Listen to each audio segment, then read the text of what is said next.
Welcome back, everyone, to Bourbon and BS Podcast. We are doing the Facebook Live portion, the intro, episode 103. Tonight I have Eric Goldhaber and Nate Hale on the podcast. We're going to go ahead and share it here. Just to give you guys just a quick summary, we are going to be smoking a nice treat that Eric Goldhaber brought with him. It's the 2019 Alec Bradley Fine and Rare. And we are looking forward. I have not smoked this yet. Last time you were on, we smoked the 2018. Is it the last time you were on? That is the last time I was on. Okay. And there's the 2018. There's 2018, 2019. And then we're also going to be drinking something we drank on the podcast with AJ Kazmierzak about a year ago on episode 51. It's the Willet Pot Still, which was a donated bottle, or at least partial bottle. We don't necessarily have to kill it tonight, but from Sean Wilkinson, who's in the studio audience. We got Dustin Bovey behind the Facebook feed. And we have Kyle Smith behind the camera tonight. So check out his pictures on everything that we post. So I'm going to go ahead and share this. If, Nate, you want to kind of run through what our sponsors are. So our first sponsor this evening is Tinder Box at Easton, Columbus, Ohio, Easton Town Center. They usually provide us our first cigar, our featured cigar of the evening. And technically this one came out of there. That's right. It came through the Tinder Box, but was specifically for. I don't know what you're talking about. Just Eric. I don't know what you're talking about. It was yeah. That's how it works. Hearsay. It was for Eric. It was for only him. It was not for sale. I bought it. Yeah.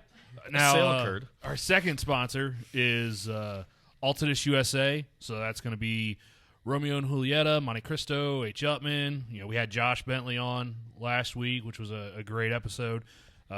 This week they're providing us with the Monte Cristo Espada Oscuro. I believe they call this size the Ricasso. Mm-hmm. It's basically Robusto.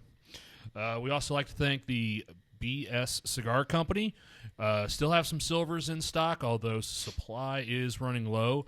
The gold and silvers sounds like they're going to be coming in around the same time. Yeah. I actually brought in an old BS Gold with me today in case we got that far to smoke one of those. So if you're listening, you want to help us out, there's different ways to do that. The easiest way is to like, share, comment the video, give us feedback, like it on any of your podcast services. Another way is through Patreon, patreon.com/bourbon and BS podcast. You donate as little as you want, as much as you want. And anyone who gets on there before we start setting up the tiers, once we finalize some goodies for you guys, anyone who's already a patron will qualify for some of those gifts. And then third way that you can help us out is actually one that was tonight. You can help us out by donating a bottle. We got cigars covered from two of our sponsors. And so kind of our fourth sponsor is you, our listeners. Whether you're local or not, you can ship us a bottle. We had Sean Wilkinson, who was on the podcast several weeks ago. He happened to be down in the Kentucky area and picked up this bottle of Willet Pot Still, which is great for us because we can't get it in Ohio. So we're very excited. We haven't had this in 52 episodes. So it's been a year since we've had it on the podcast. So we're looking forward to getting into that. So if you're listening and watching us live right now, go ahead and share it. Tell us what you're drinking. Tell us what you're smoking.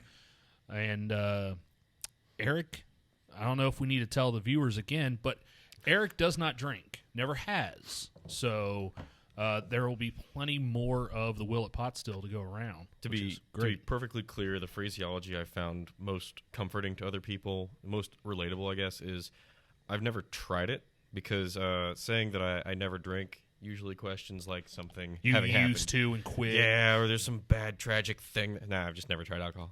All right, let's get into it before we talk about an hour worth here. Oops. Oh, okay. Because we're giving away so much. All right. Nate, when you're ready. Welcome back to the Bourbon and BS Podcast, episode 103. This is part one.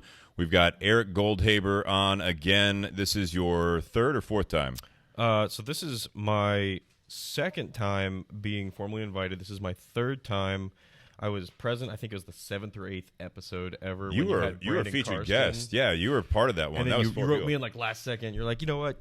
Yeah, Be part so of that it was too. about Yeah. education at that one. Yes, that sir. was way back. That was in the old garage, old setup, everything else. We didn't even have Facebook Live at that point, I don't believe. We did not. So third time on the podcast, and we have Nate Hale as well on the panel today. And we have a couple of special things with us tonight. The Alec Bradley Fine and Rare is going to be the cigar of the night that Eric has been so kind to donate, I guess, to the podcast. So this is the 2019. The last time he was on, we did the 2018. So we'll get into this cigar a bit. I'm excited to smoke it. We also have the Willet Pot Still, which we did on episode 51, but Sean Wilkinson was gracious enough to donate that to the podcast, so we appreciate that support. One of my favorites, Nate's had it, I think he said once, one try. Yeah, once, and I think that was here at your house. Okay. And then Eric. But I have a bottle of it. I've just never cracked it. That's right. Gorgeous bottle. We'll get into that a little bit more. We kind of went over it in episode 51, so we're not going to spend quite as much time on the bottle itself. I know Dustin knows quite a bit about Willet as well, so he's behind the camera. We got Kyle I always say content. You got to go back to that.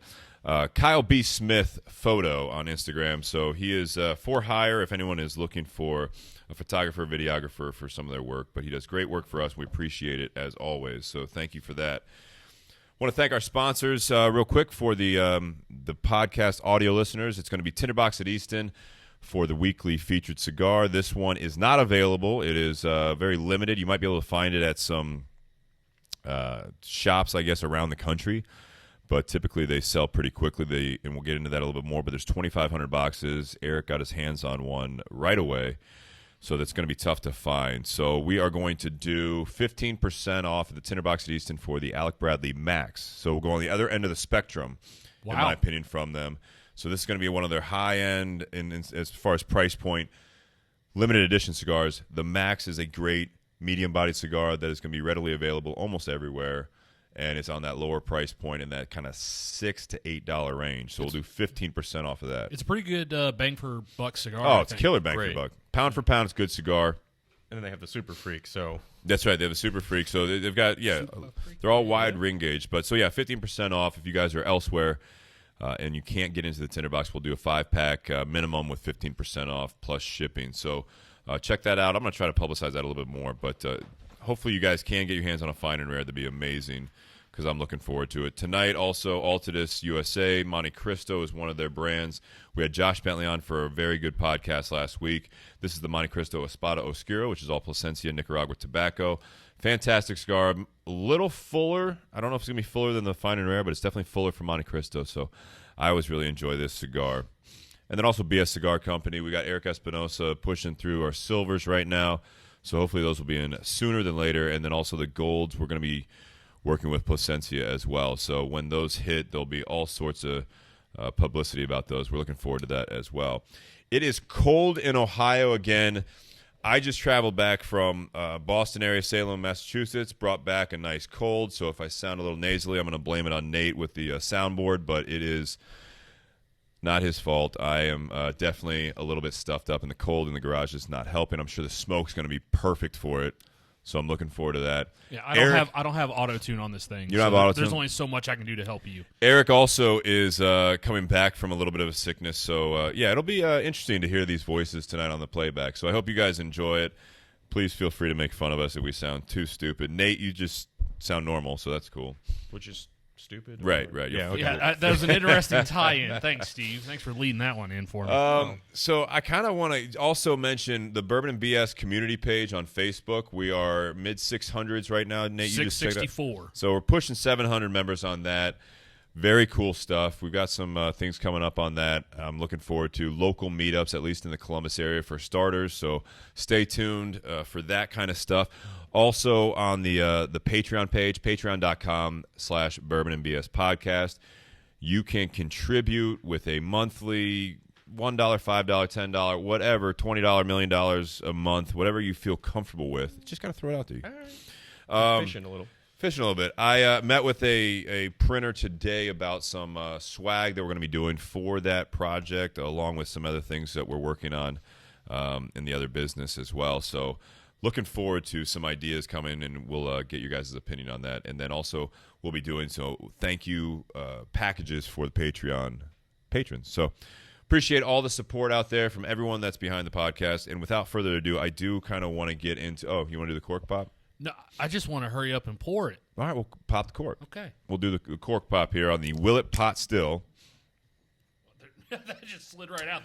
There was no tension there whatsoever. What are we talking about?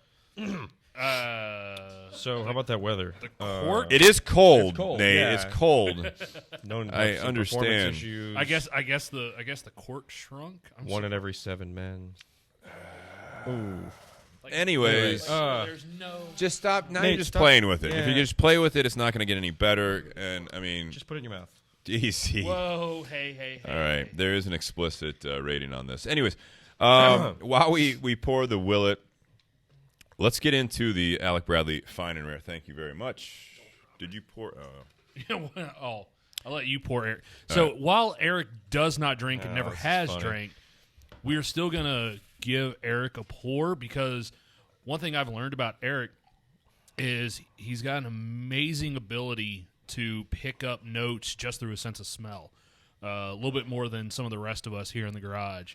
So it's still nice to get his opinion on the nose of a whiskey, even though he's not going to be able to tell us how it tastes at all. It's still a valued opinion, and it's a pretty unique skill for not drinking ever in your life. So It is, and he's very observant, which is great. So, And thankfully, I can directly attribute that to being exposed to so many different types of coffee at my last employer when I was in New York City. right. Because they gave us all these coffees, and every week it was different, and they put a big whiteboard up that said, here's the notes for what you're supposed to be getting out of So this that week's helps coffee. you learn, obviously, on Exactly. what you're looking for on some of these things. So that's amazing. Gave me the terminology. All right, to so apply. Eric, I would like for you, based on what you found Yes. on this, kind of give us a little bit of feedback. Because, again, you brought this cigar. Alec Bradley, I know, is one of your favorite manufacturers. And I enjoy, Alan Rubin puts out some great products. Now you have Alec and Bradley, the sons, that are bringing out some great products as well. We've had Alec Rubin on the podcast before. He's been out to the Smoking 10 event, which is going on in a few weeks or 7.5 weeks. We've had Bradley around for the Smoking 10 event. He's never been on the podcast. Ryan Pontus from Alec Bradley has been on the podcast before. Love to get Alan Rubin out as well, or if we get him to call in one of these times, it'd be awesome. great. Yeah, it would be great. So great products, family business. This one is kind of cool with them kind of doing the whole family thing and hearing him talk about it, working with his sons. And I know you're going to bring this up, but I'm going to kind of say this is in honor of his father. This Alan's father, yes. yeah, Alan's father, David Rubin, who passed away last year. And they put it on the band this time. Yeah, and they put it on the band, which is very, very cool. So that is something that, again, him working with his father in past businesses and then doing this with the cigar industry, he's now working with his sons.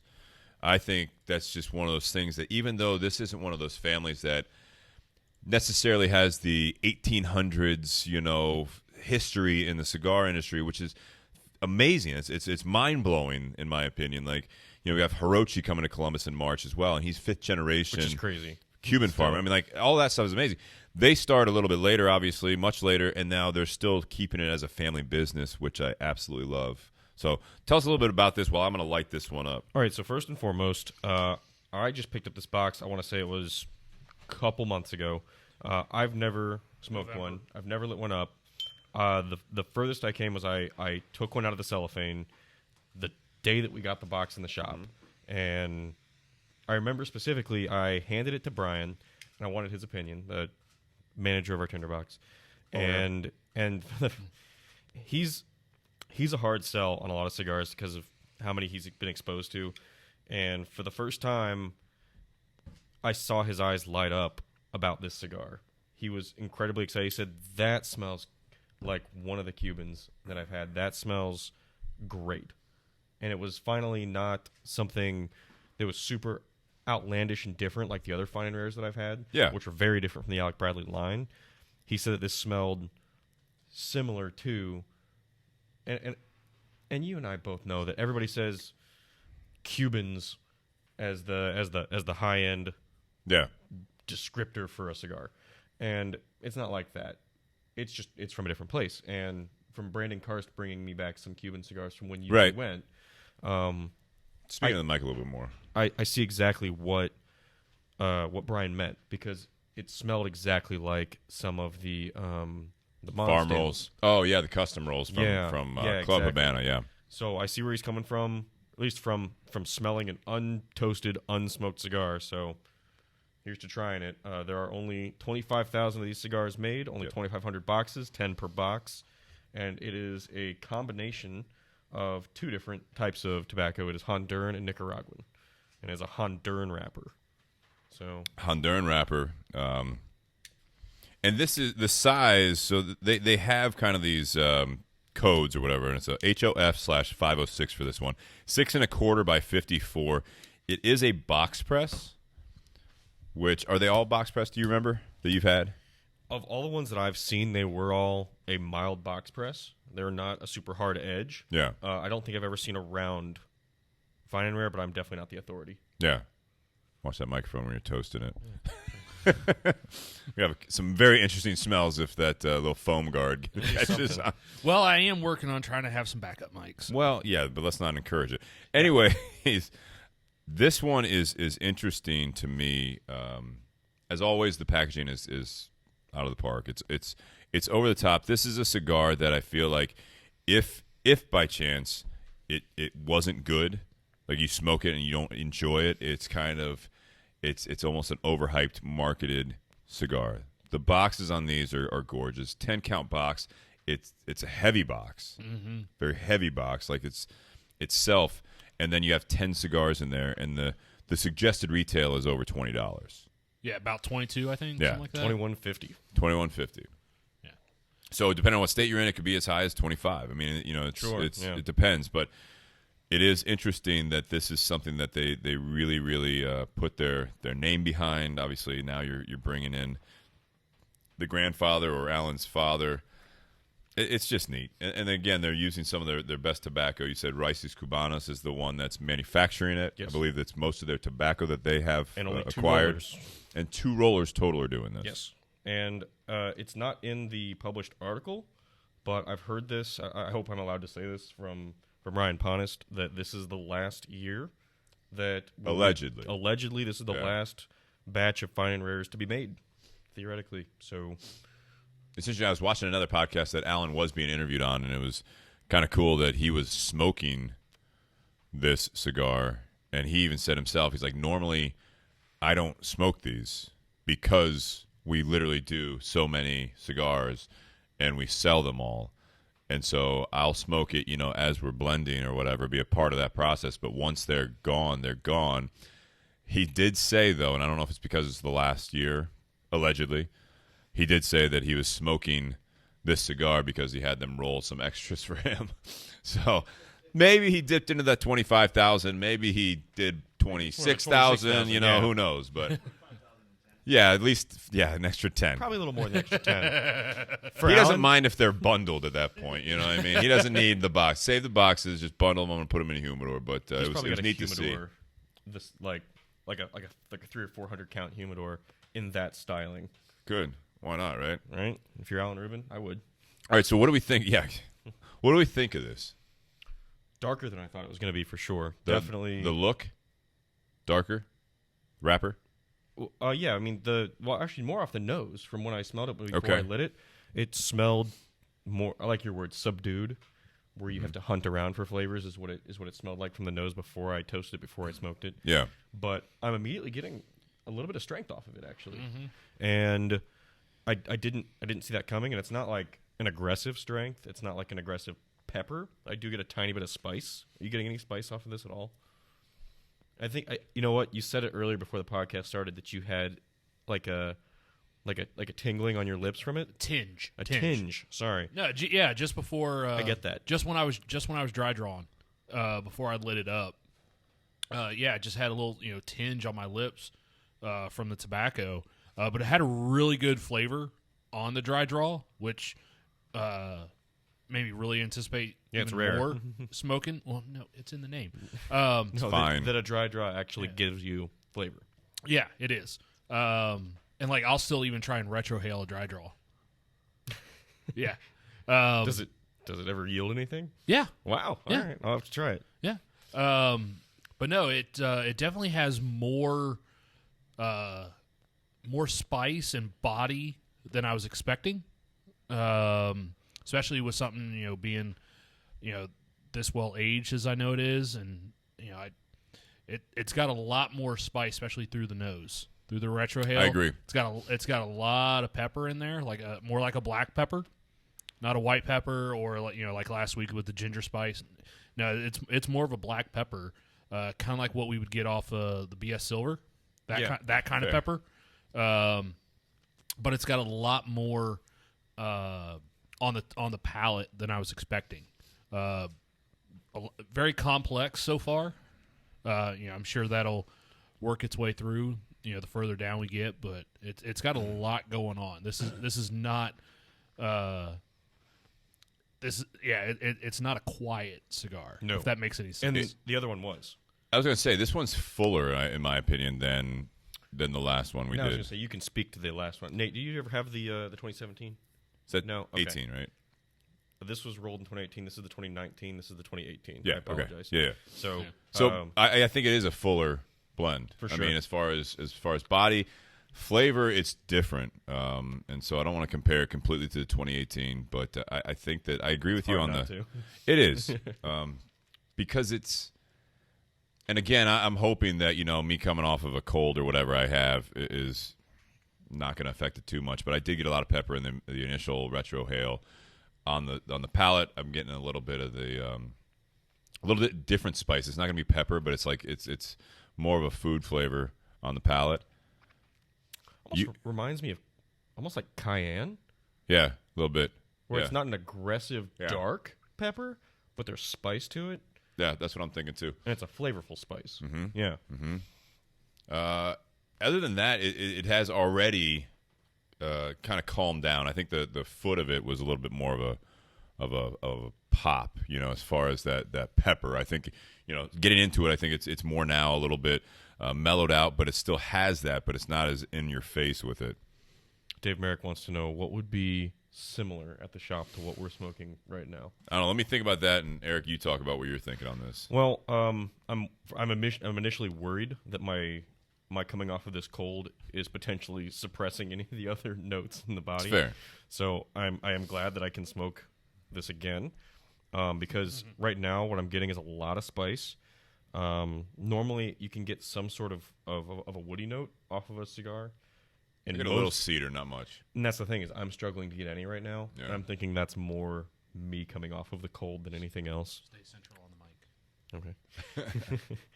Okay.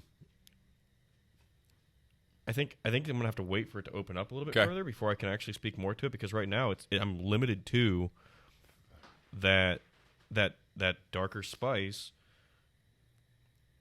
It's got, but I like what you said though. It does have heat. It has heat to it where I don't expect heat out of an Alec Bradley. Not burn, not harshness, right? That's not what I'm saying. I'm saying like it has, like you were saying, cayenne, kind of like that kind of sensation. Yeah, exactly. Yeah. It's a little bit more like that. It's a spice, but it's got like some smokiness and flavor behind it. It's not just a spice to be hot. But not a particular note. No. Though. And normally there is some sort of note, but you're right. It's a flavorful spice like you would want to add to like a steak or something like that. But it's not necessarily like a fruit note or a particular nut or a wood or a citrus. No, no citrus. No sweetness or anything like that. Coffee. No, it is not a sweet cigar. No. I don't know what it would compare to. That's interesting. I'm trying to think. It's so I don't know why. I think it's the shape and the appearance of this. It's like a very much amped up in a lot of different ways, and I don't know if this is going to make sense to a lot of people, but if you're an Alec Bradley fan, it's kind of like when I smoked the Alec Bradley post-embargo, I think it's a very, very balanced, medium-bodied, mellow smoke, kind of no overpowering flavors. Mm-hmm. But after I take a couple sips of the whiskey with it, it kind of... This is what I wish a post-embargo tastes like. It's like amped up. Like I'm getting some similarities, and I don't know why. I'm drawing a blank on what the makeup of the post-embargo is from Alec Bradley, but I think that there are some similarities in just the baseline type of flavors. But I think that the heat and the spice is more reminiscent of the black market Esteli. because I remember that one super amped up the heat and the spice, and that one actually it brought some strength to the table, whereas the post-embargo definitely did not. Post-embargo was definitely a balanced, more resolved cigar. It's more straightforward. I'm trying to think of something else that would be like this, and I guess I'm struggling right now because I'm thinking of the other brands that are out there, and I'm trying to not compare it just to Alec Bradley cigars. This is a much more refined flavor than, like, say, the Lost Art. Lost Art is a little bit more brash as far as the pepper in the retrohale. I think it's got a lot more actual heat to it because it's got like an easier draw. This is going to be it's tough, man. The other one it's funny that you said that Brian Joyce, the owner of the Tinder Box, he had said that, he smelled it. It smelled like some of the farm rolls. It smelled like some of those things. That's what the last one reminded me of more. This doesn't remind me of any of those kind of custom blends from Cuba that we smoked. It doesn't remind me of, I thought first couple puffs, it was like maybe this is like some of the Kahonu series from Tatuaje, but I'm having a problem placing that because they use, I think, more Nicaraguan tobacco in there. A lot more heat in those. A lot more heat, a little stronger. Less flavor. Nate, what do you think? Or either of you guys, what do you guys think for, what it would compare to in the shop? Or in anyone's humidor, really? I don't know if you could necessarily point it to one cigar that this reminds you of. I think there's elements of different cigars. Yeah. Like I said, the spice of La Bamba. It reminds me of the Warhead 2 spice. No? Steve's You like, can get the no, spice no. off Hard that. no. Why not? Spice maybe. If you're Just- isolating the spice, maybe. Isolating the spice specifically. That's Not the nicotine content, not the Lajero, not the darkness of it. Every other aspect of the cigar, no. It's the same type of spice. I got you. Just the same type of spice, but then the body of it's a whole different thing. Yeah. And that one, This is something that I think that, and this is a compliment to both brands. This is something that I could see Christian Aroa sure. coming out with something similar. I was in getting the ready to say Aroa 20 line or there's- something. Like there's part of this that reminds me of a CLE. Not the Colorado though. not the Colorado. The first no. 20, yeah. Yeah, I'm just saying this is something that I could see with his, between the Lost Art on Alec Bradley and something that Christian Aroa is going to put out. I mean, we're just kind of spitballing, fucking around here a little bit, but it's like if you had to place it, this is something that I am. It's one of those things, and it's hard to talk candidly about this without sounding like you're either condescending one aspect of a company or another. Or being preferential, yeah. This is something that I would love to see, Alan, Alec, and Bradley get to a point of is there a way that we can utilize some tobacco, and maybe some of their projects are like that already, but I mean, can we use some of the tobacco, can we use some of these rollers to make this more than just 25,000 cigars a year? How do we make this a more of an everyday, limited production maybe, but a $15, $16 retail cigar? Put it in their upper echelon as far as an everyday release.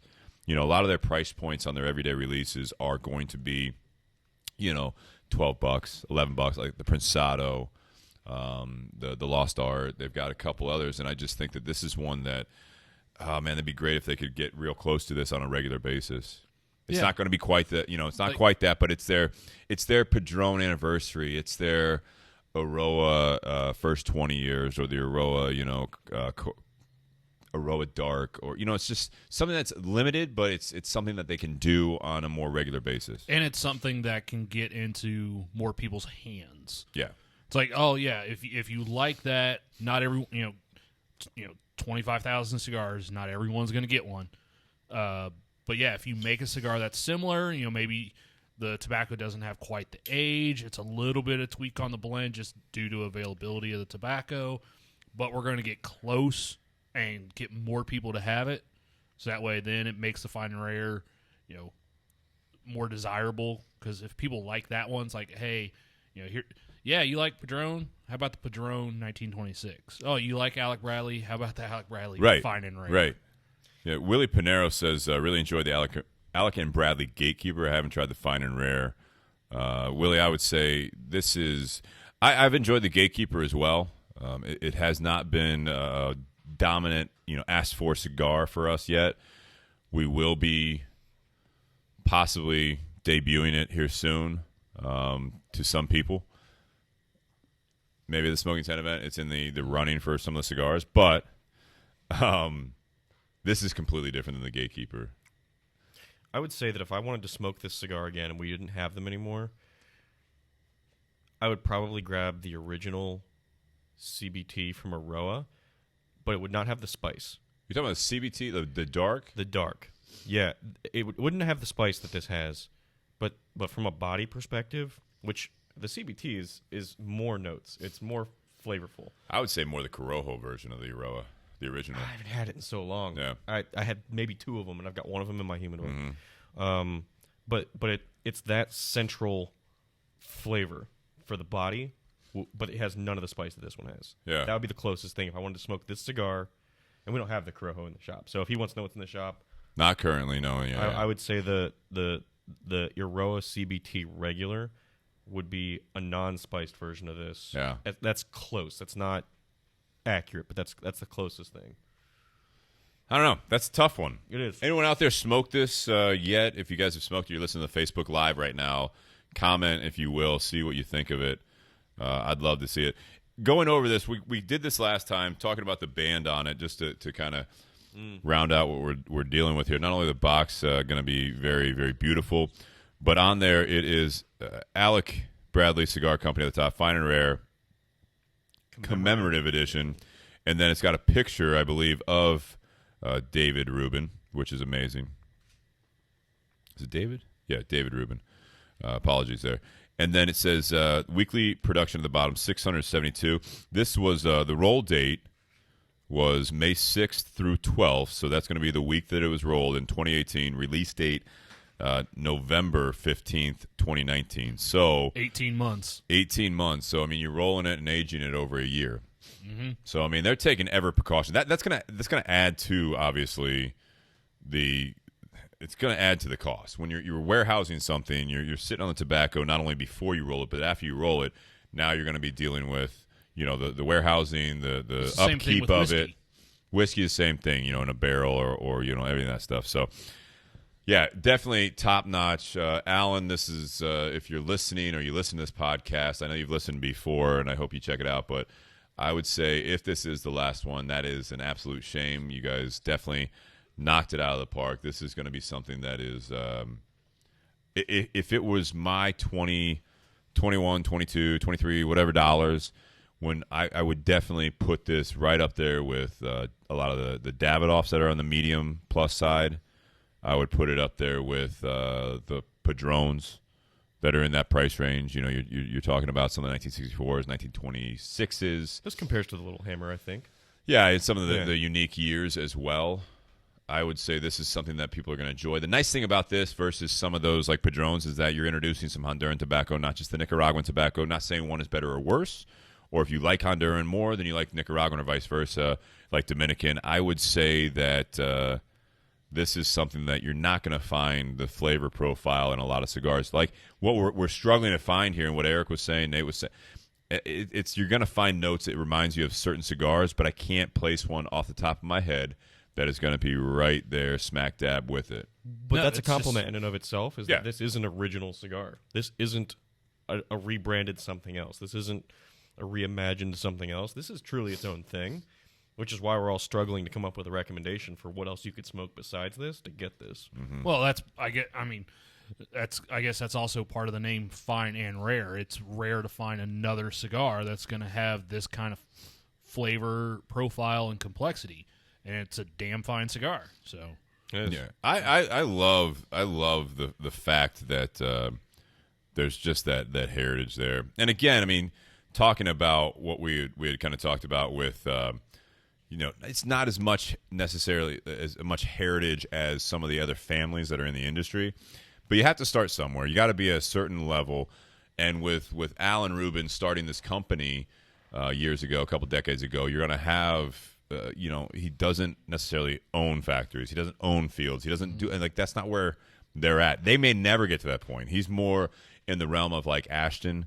As far as that goes, it's a business that owns, marketing rights, that owns the blends, that does this, works with Raíces Cubanas, works with Plasencia, works with some of the best, Absolutely, in different countries.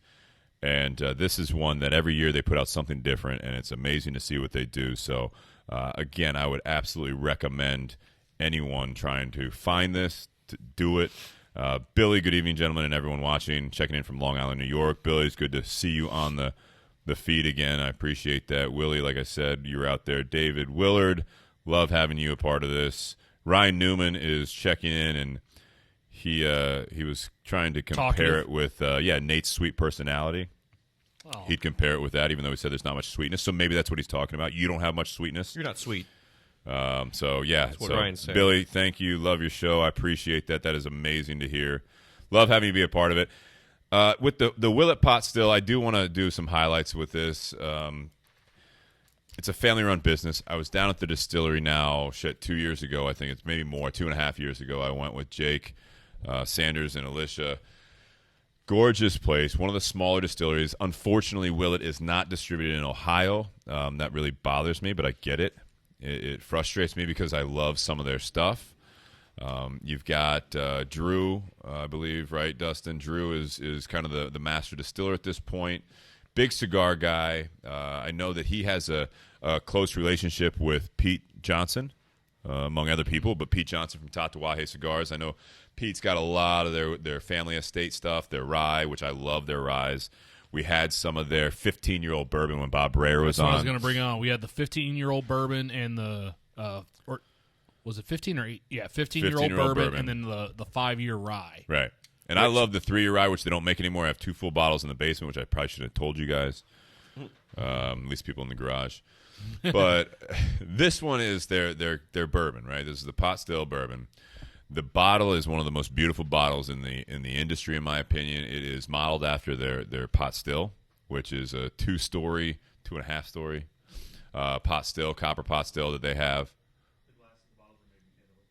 And the glass of the bottle are made in Italy. Yeah, I believe the bottles are imported from Italy, and it is modeled after their copper pot still. Yeah, if you guys see this, look at the pictures, but if you can see it on camera here, I mean, it's very unique. And it's funny because funny to me because Sean, who was down in Party Source down in Covington, right, in Newport area, which they carry, luckily, a lot of Willet products when they have them, but it's not always readily available. They have the 1.75 as well, and it is this bottle. And Eric, you've never seen it in person, maybe, but it's about this tall and about this wide. I feel like that is ridiculous because it's the same thing. So if picture this neck being about like that, and the rest of it, I mean, it starts basically like right here and just goes out. So it's absolutely gorgeous. Yeah. I was just going to add on, it's an 8-year small batch. Like you pointed out, Steve, it is a very small distillery. It's what they consider a craft distillery. Okay. Absolutely gorgeous. Like you said, I've been down there. It's been a couple years. But I read somewhere this started off as a single barrel, but progressed into a small batch, I think, due to production. Yep. But this is their distilled product. A lot of the other items that they have, if you see something released by them that's longer than, 8 to 10 years. Like that 15-year that we had. Right. So that sourced. Right. Like Bob Breyer said, it was sourced. So that was actually a Heaven Hill product. But they've gotten a lot of their products from various other distilleries. But this is their product. 8 to 10 years, 94 proof. Yeah, I mean, they say 2012 is when they resumed distilling whiskey. Right. So, I mean, this is going to be pushing that. It's got some age on it. So, most of it's going to be at least 4 years old. But, again, it's something that now that they're doing back in-house. I mean, Willet sold at one point. Then the family bought it back, basically. And then, now you got Drew that's running the operation. Everything there is, like a lot of the distilleries, a lot of it's done by hand. I mean, they've got – it's cool to see it. And just not speaking of other distilleries, but just speaking of Willet, they've got the rick houses. They're beautiful. There's I want to say 6, maybe 8. I don't know. I can't recall. I remember counting, walking around there. But they were, they've got the kind of like tracks, like railroad tracks, almost going from rick house to rick house. You know what I mean? Like they literally just put the barrel on its side and then roll it down by hand. It's very much old school, and I absolutely love it. And they just built or revamped the gift shop. Now they've got a second floor restaurant and bar. They've got a bed and breakfast. They've got, I think, 2 water sources right there on the land. It's absolutely gorgeous. They also, and I found this out when I went. I don't know if you saw it or they showed you, but they cure hams in their rick houses as well. No, I saw that. Yeah. You can walk in and they have hams hanging in the rick houses and the netting just back in the rick houses between the barrels. It was super cool to see. Actually, one of my customers at one of the companies I worked for in New York City, they were an importer of wine. It was called Verity Wine, and I think that's a common thing in a lot of wineries as well, because they would constantly get cured ham in large shipments as a thank you for their larger imports. So every time I went in there was a new gigantic leg of something on a big, gigantic, beautiful display that they just kept getting from these different wineries. So I'm willing to bet that there's some commonality there. I don't know how wine is made or aged, but I have to imagine that there's similar facilities that are conducive to aging that as well. Yeah. Here's the thing, and I think I mentioned this in episode 51. It's funny because I really like this whiskey. I like this bourbon. And not too long ago, I want to say maybe in the last 2 years, this was one that was highly sought after by a lot of the bourbon chasers originally. Mm-hmm. And they got into it, and it's interesting to me because now it's not sought after as much. So the people that are really further into the bourbon craze, the lifestyle, the hobby, whatever you want to call it, they've got probably 8 bottles or something like this sitting on their shelves, and they don't really necessarily go back to it all that often. And, some of the pages we even share to and, that we're a part of on Facebook, you don't see people posting it. There's not as much hype over this bottle anymore. You got guys like Bob Brer that, he's a Willet fiend. Yeah. And I'd love to know. I can't remember asking him whether or not he really enjoys this bottle anymore, or what he, how often he drinks the pot still. But I know it's almost like he's advanced past it. Not speaking about Bob, but just like that type of a collector, a person that drinks it. You're looking at Sean, about $40. Mm-hmm. Yeah, I think that's about retail. Well, I mean, he just bought it like a day ago, so I don't know how many bottles you bought, so you don't maybe remember the total, but. Okay, so 40 plus. When I bought my bottle last year, that's what it was. Was 40. 40. Was 40 even. So I mean, when you have that price tag on it, I don't know. This is something that, again, I wish, and I say this about a lot of them. I say it about a lot of Buffalo Trace products like Eagle Rare and some other ones that I would love to see this be more readily available. Maybe it's not. They don't put out the production levels to have this sitting there as often as like a Woodford or Four Roses even, or some of the like Jim Beam and Jack, all these other ones, Jameson on the Irish side, Tullamore Dew on the Irish side. I mean, this is something that I don't think they put out as much, but I'd love to see this be a $40 bottle. What's that? 20 barrels a day. That's still good numbers.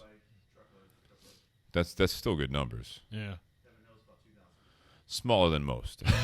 Dustin just said Heaven Hill's like 2,000. So, yeah, when you put it in comparison, you're not going to have as much readily available, but I will say that it's very, very cool to have it. Sean, I appreciate you bringing it by. I hope you got some of it. Would you like some more? I will a little bit. Okay. We can kill it. Just so you know. Oh, perfect. Well, for those of you who couldn't hear, he said we can kill it, so that'll be good for the second part of the podcast. yeah, because this is usually one of those bottles that you're like, yeah, cool, we'll have a pour, and then this bottle's being hidden. I'll also say this about this bottle. When you look at this shape, I was going to talk about that. It's deceiving because when it's down to like the last part of the words, or like down here, and you're like kind of moving it around, you're like, oh, I got like a glass, maybe 2 left, and so I've been one to, believe it or not, I'm going to have one tonight. I guess I'll kill my Willet bottle, and I go to turn it over, and empty what I think is maybe a drink, And it drink and a just half, keeps going. and it goes up. Like I've got pretty much a full rocks glass. And I'm like, well, I'm gonna have one. And Well, you- I got a you nightcap now. responsibly pour it all back, right? Well, it's a small. Yeah, no, Oh, I'm all not right, going to so- do that. I don't want to no, spill no, any, no. so I just It's a go ahead and hassle. take But care no, of it. The regular Willet bottles are that Like an traditional, like that traditional wine bottle Responsible shape. adult. The regular Willet bottles are that traditional wine bottle shape. So Yeah. this one, it's very deceiving. Like just how much is in there. Like we're already way past the shoulder of this bottle, but there's still a ton left in that bottle. Nothing above the shoulder, really, barely. Yeah, like as soon as I poured my glass, we were already into the shoulder area. Yeah. So but it's it's still $7.50. So Yeah. there's still a lot left in that bottle because it's so wide in the base. People don't realize it takes up a lot of space on your shelf or in your cabinet. Well, and Dustin answered a question on there where it is, Bardstown. It's kind of off the beaten path a little bit. Right? Yeah, so as you're kind of coming down, there's a kind of an entrance, but you see Heaven Hill rick houses as, to your left, if I remember driving in there, to your left is Willet, and then to the right, more or less, is going to be Heaven Hill on that. All right, if you're going, yeah, depends on the direction. The way I drove in, I was still sober. Sean, if you had something. Yeah, real quick, just about killing that bottle and stuff. I watched that show on Hulu called Neat about the the Bourbon Trail and what they did there. And one of the guys said that like he had a bottle of Pappy with his dad, and he was just going to take a little bit of it. And his dad was like, "Let's kill it now. This is what whiskey and bourbon's all about: is spending time with your friends and family. So I'm not going to waste it on just drinking it by myself. So that's why I really want to kill it, and we all enjoy it." That's very generous of you. Yeah, sure. There's that. I love that mentality. I love that generosity between bourbon drinkers, cigar smokers, whiskey drinkers in general. But sometimes if you have a bottle that you don't think you're going to get again for a while, and there's 3 other bottles there, it's kind of like let's switch. Let's switch over. Yeah. We all had some of this. Let's switch over to something I can go get tomorrow. So. And some people can. Some people are in different areas can just get this, any day of the week. Steve, if this was something that was regularly on the shelf here in Ohio, like how often would you find yourself picking up a bottle at $40? So this is one. All right, welcome back. This is an interesting one for those of you that are tuning into the Facebook Live. Part 2. And I'm going to go ahead and continue this. Now I'm going to explain this. So you guys, I'll share it again. But if you guys are listening, you pick up the feed again, please go ahead and share it while we continue this. It's episode 103, Continued Beyond the BS. Nate, if I had to pick a bottle, I'm not saying I'm not saying pick any bottle. I'm saying because I know you like this. I do. It's a $40 bottle, which nowadays with where some of the bourbons are coming in at, like $40 is a good price. Right. Is this something that you would regularly pick up at $40? Absolutely. So this is a bottle that I would have, if it was readily available, if I killed the bottle, the next time I was in the liquor store, I'd pick up another. I'd always want to have one of these on the shelf based on price, based on what I like about it, everything else. It's definitely one that I would want to have typically on standby at my bar, if that answers your question.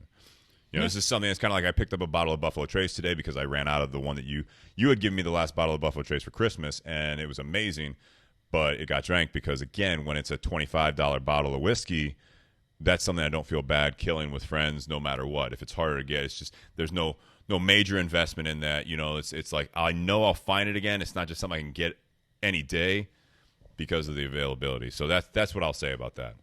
So when you have the opportunity, because we've got some friends who are reps that go down to Kentucky. Right. So for example, Rob Wilson with Rocky Patel, I know he went down to Kentucky at one point last year and brought up multiple bottles of this. Correct. And came into the shop and was like, "Hey, Steve, I brought this. If you want one, it's $40. That's right. It's what I paid for it." And you had just got, because I think Hutch had went down there, and so you had just picked up, the 175 of Eagle Rare. Correct. Which you love absolutely. So do I. And so you're like, no, I think I'm kind of tapped out right now on my whiskey budget for this week. That's right. So I was like, well, hell, I got $40. Yeah, you got the bottle. I'll No, get it's the awesome. bottle. Yeah, but again, that's a timing thing. So if it was always readily available, that'd be amazing. So that's what I'll say about it. But I want to, because for those that are watching the Facebook Live, this is on the audio. Hopefully we can splice it together well enough. But it's interesting that tonight the topic is the good, the bad, the technology. See, I didn't say that when we were fixing all this stuff. You're like, oh, yeah. I'm like, no, this ties in fucking perfectly. So what I want to do for part 1, episode 103, I want to thank Eric for the cigars, being here, Eric Goldhaber. Again, I hope to have you back. This Fine and Rare by Alec Bradley, definitely check it out if you have the opportunity to find it, first of all. Yeah, even at $22, if you come across this cigar, because let's face it, $22, that's one of those price points where people are very hesitant to drop $22. Yeah, if you don't know much about it, right? Yeah. This is one of those cigars, if you see it available at $22, you should definitely pick it up. And I would echo that. Eric, what do you think? Would you buy it again because you bought it, blindly? I did buy it blindly. I had no idea what I was getting into because everybody knows that they change up the blend with every single Fine and Rare. Right. Having had it, well, first of all, having more of them that I own, I'll start off by answering a question you didn't ask. I really look forward to smoking more of them. Yeah, no, because you have them now. I have them. I look forward to them. I will not be trading them or selling them or anything like that. Right. I enjoy them so much that I look forward to enjoying them again. Perfect. If I see them out and about when I'm at another cigar shop for sale, yeah, I don't know that I'll buy out every one that they have. But if I'm out and about, it's usually because I'm celebrating something. I'm with someone. I'm in the midst of an occasion. Sure. I can absolutely justify buying this again. My favorite comment when Eric first picked up the box. Oh, God. And he took one out of the cellophane and smelled it. And, I talked about that when we first started, was how good the cigar smelled. You talked about Brian really enjoying the smell of it. Eric actually said, he goes, I want to put this in a blender with some oil and then pour it into an air wick. Who said that? Eric did. All right, he's taking it out of context. No, that's exactly so. what you said. It is what was said, but it's out of context. Because the cigar smelled No, we get it. good. I want to hear the context defense here. The context was we were talking about the smoke odor candles and how they just smelled like inoffensive scents. We were talking about how it smells so good that we would like to be able to smell this in exchange for a regular odorless room. So what he's referring to is the method through which you would actually achieve a candle or a scented room similar to this. Yeah, we're not actually recommending No, you please don't throw blend it up cigars. Yeah. Hey, when you buy a cigar, just like anything else, you can do whatever the hell you want with it. So That's true. Sure. if you want to do that, go ahead. That's fine. I would America. recommend smoking it. We have a candle actually in the bathroom that's like tobacco and cedar or something like that. Did you get that from Nat Sherman? No. No. So, anyways, what I was saying is thank you very much to Eric. Nate, thank you for being here as always. Dustin as well, the audience, Sean, Kyle here as well, taking the great shots. Thank you to our sponsors, Altadis USA, for what we're going to smoke when we're done with this. I am not rushing this one by any means, so I got to the Monte Cristo Espada Oscuro for a little while. Tinder Box at Easton, thank you very much. Hooking Eric up with these cigars. Again, 15% off. The other side of the spectrum from Alec Bradley, the Max, so 15% off, 15% off of the Max now until next podcast, next Wednesday. Yeah. Please take advantage of that. We're going to try to push that out a little bit more so people can take advantage of that, know what we're actually giving the special on. And then also BS Cigar Company. Stay tuned for more of that. And then we also have the Patreon page we talked about. I'm going to talk about a little bit more in part 2 as well. So, guys, thank you very much. Cheers. And thank you guys on Facebook that are tuning back in every Wednesday, 7:30. You can cheers to the water or whatever you want to do. You don't, yeah. So. All right. Thank you guys very much. Happy Whiskey Wednesday, everyone. Stay tuned for part 2, or if you're listening to audio, click over to Beyond the BS part 2 for 103. Thank you very much. All right, we are saving it. So everyone on Facebook Live, I'm going to share it again. I encourage you to do the same. This is going to lead perfectly into our topic tonight. So it's almost a serendipitous. Yeah. It's kind of An omen? poetic. Yeah. So Oh, poet. There you go. Foreshadowing. Yeah. We planned this. Eric, while I'm sharing this, brief summary, 2 minutes, for those that didn't listen, that don't know you, they didn't listen to the first podcast you were on months ago. Share with everyone why you're not drinking, just because I think it's always interesting. I used to get it when I didn't drink before I was 21, and college freshmen and sophomores that I was friends with would be like, I think it's so cool that you don't drink. I really respect that. And then I was like holding hair because they're puking. You know what I mean? One of those things. I'm like, cool. I didn't drink till after I graduated. Well, yeah, same thing. But I'm just saying that. I'm saying that it wasn't like about me. It was just one of those things. Like everyone would be like, oh, I think it's so cool. But as a grown man, you don't drink, and just give a little summary on that if you would. Sure, not a problem. And as I told Nate earlier, it's not that I don't drink; it's that I've never tried it. Mm-hmm. And you just have no interest. I don't think that's true either, because I definitely have an interest. I've definitely danced around the subject. If I ever do drink, I have a bottle of Blanton's at home that will be my first sip of alcohol, which I have to thank Eli Fuhrer. Had a friend that was willing to find a bottle and bought it for me. But excuse me. So you've got at home one of the harder bottles to get here in Ohio. Yeah, and as you mentioned earlier, my nose is able to pick up different notes off of not only whiskey and bourbon, but any liquid, any alcohol. And I smelled that before, and it smells great. It smells rich. It smells diverse. But when it comes to me not drinking, it's not like a religious thing. It's not an ethical thing. It's not had a bad or traumatic experience. I don't come from a family of alcoholics or anything like that. Quite the contrary. My mom can drink anybody under the table, and you'll never notice that she's been drinking. It's pretty great. Saint of a woman. I used to. It was always top shelf vodka on the rocks. Nice. Yeah, she's killer. But I'm also worried that my family has a high tolerance for it. So there's the financial aspect of it. I don't hold back when it comes to buying cigars. I don't hold back when it comes to buying vehicles or technology. I usually go for what I like, and what I like doesn't usually come super cheap. So as you have expensive taste, in my opinion, you have somewhat of an addictive personality. Oh, for sure, absolutely, absolutely. I don't like to half-ass things. If I'm going to be a part of it, I'm going to be a part of it. Yeah. If I want to know about it, I want to know about it. Yeah. And there's a lot here, and I see that you guys are constantly talking about this bourbon and that whiskey and this version, this many years. And this I've got that addictive personality. I just, I also have a budget. So I guess you could say, if anything, I'm worried about enjoying it. Okay. I'm worried about another thing, but this is, I guess, the only, if you could even call it a fear, the only concern I even have is the other things that I have.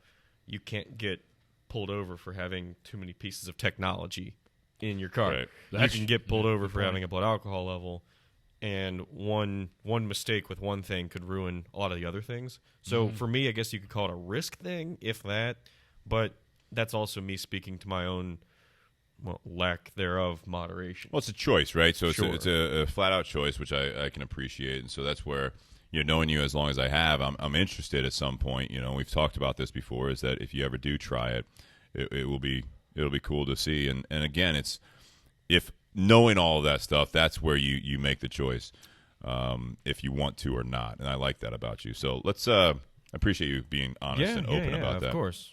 Let's get started with part 2. Nate, if you could pull back that whiteboard so it's not as much in the shot. I appreciate you doing that. That was our way of letting everyone know that we blew a fuse. And let's get into part 2 here. And did you save that already? I did. Fantastic. All 7 minutes of it. Perfect. Welcome back to Bourbon and BS Podcast. This is Beyond the BS, episode 103. So part 2 of episode 103. We reviewed in the first part, if you guys are just listening to the audio, the Alec Bradley Fine and Rare, which was very generously donated to the podcast episode by Eric Goldhaber, who we're joined with this week for the third time, as we determined. So check out episode 103, part 1, for our thoughts on that. And I will say they are very, very high opinions. So that's very, very cool. I appreciate you sharing those, Eric. That's awesome. Oh, you're welcome. And before you actually get on to the next subject, I didn't get to hear you say how much you actually like the pot still.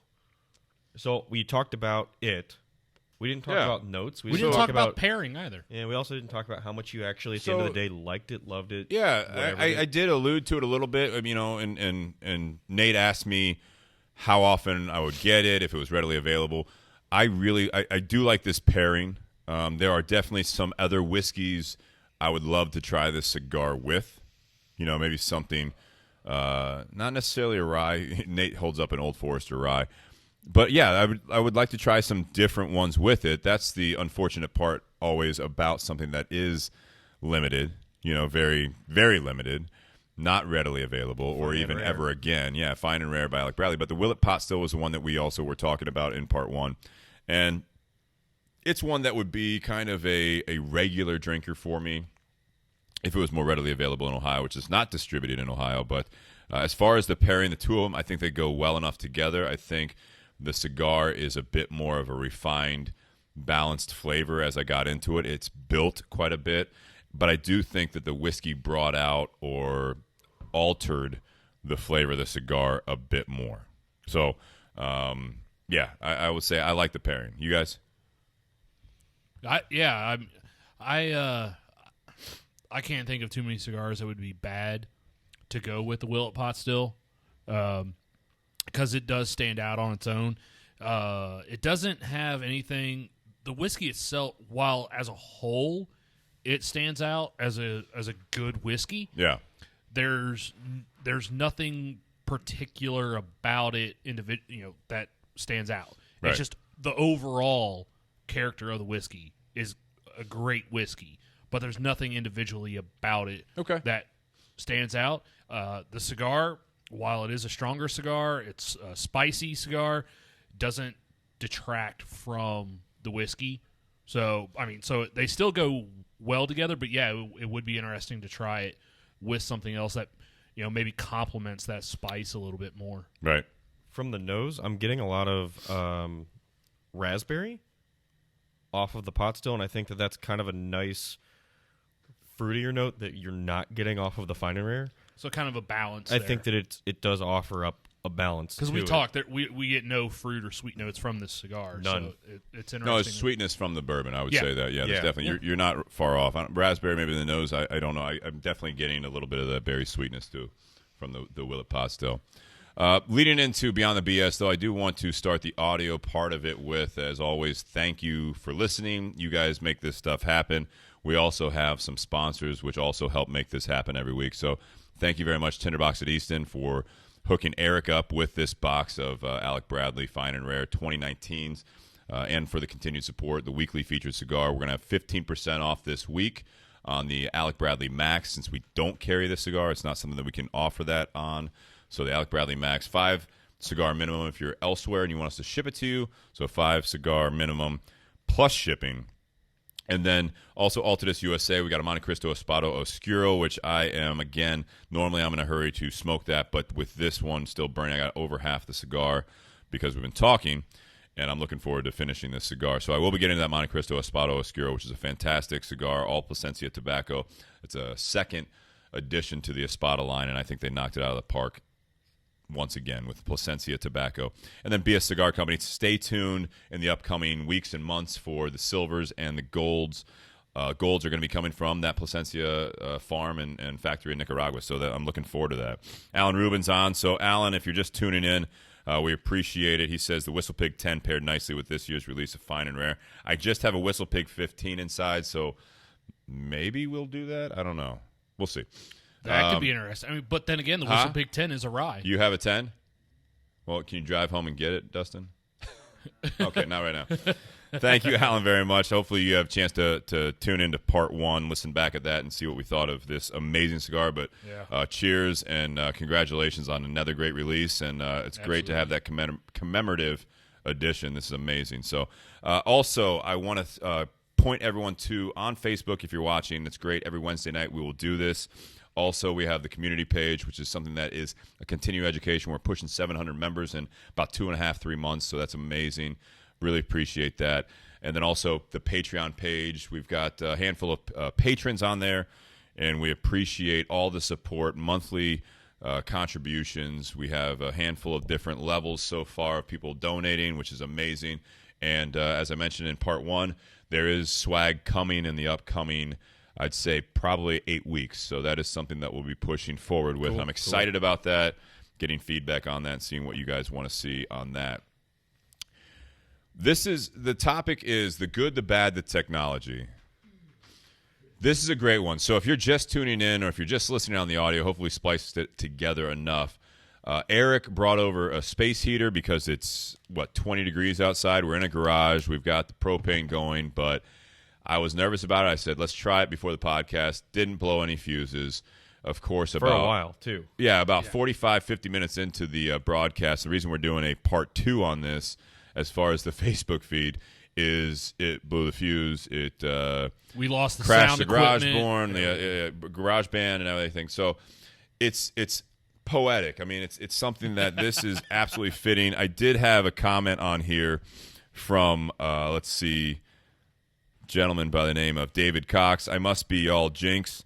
It's been a while since I've been able to catch a show. The last time y'all had audio problems. So it's either the topic, it's the poetry of the situation, or it's David Cox. So, David, I encourage you to listen more often so that we can work out the kinks with having you on and having audio. So if it is your fault, I encourage you to tune in every week, because I want to kick this jinx that you're talking about. Well, I think I was on the first time we So had. maybe you two. Yeah. Between the two of you guys, we need you both on.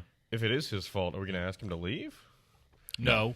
We need to figure it out. We need to include everyone. Get We need new to include fuses. everyone. Got it. New fuses or no space heaters, whichever. Anyways, Have them on during the summer so that way we don't have David to Cox have says, you. gotcha.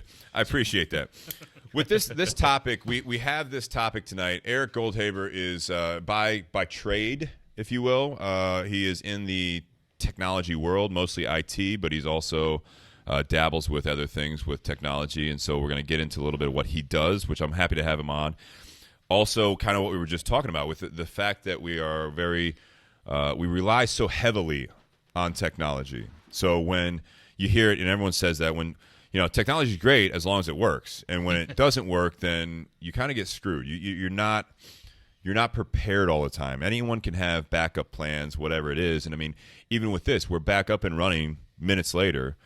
But say the power goes out completely. The transformer goes down the street or whatever.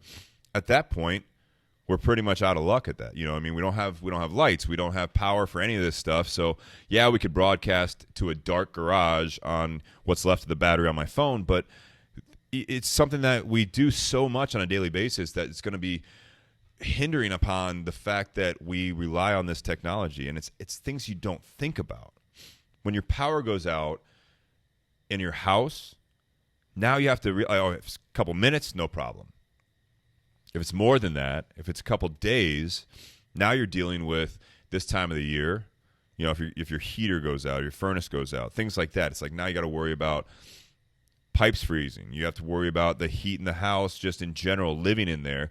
You have to think about the fridge and how long is the food going to last in the freezer and the fridge. I mean, Kids and pets getting exposed to cold for too long. Kids and pets, yeah. I mean, upset girlfriends, whatever. Yeah. I don't want to scare anyone. Whoa, hang on. What I'm saying is that it goes from the core level of that. It goes from every industry that we're involved in anymore. It's everything. We were talking about off the air before the podcast. We talk a lot about the whiskey and cigars on this podcast. It's kind of the basis of especially part 1. But I mean, the technology that goes into what they're doing in these distilleries. Some of it's a little bit more what they consider archaic because it's very traditional. But you've now sourced it to the point where you rely on electricity, you rely on gas, you rely on these things. You look at the farming side of technology for the tobacco as well, or even the grains that are used in the whiskeys.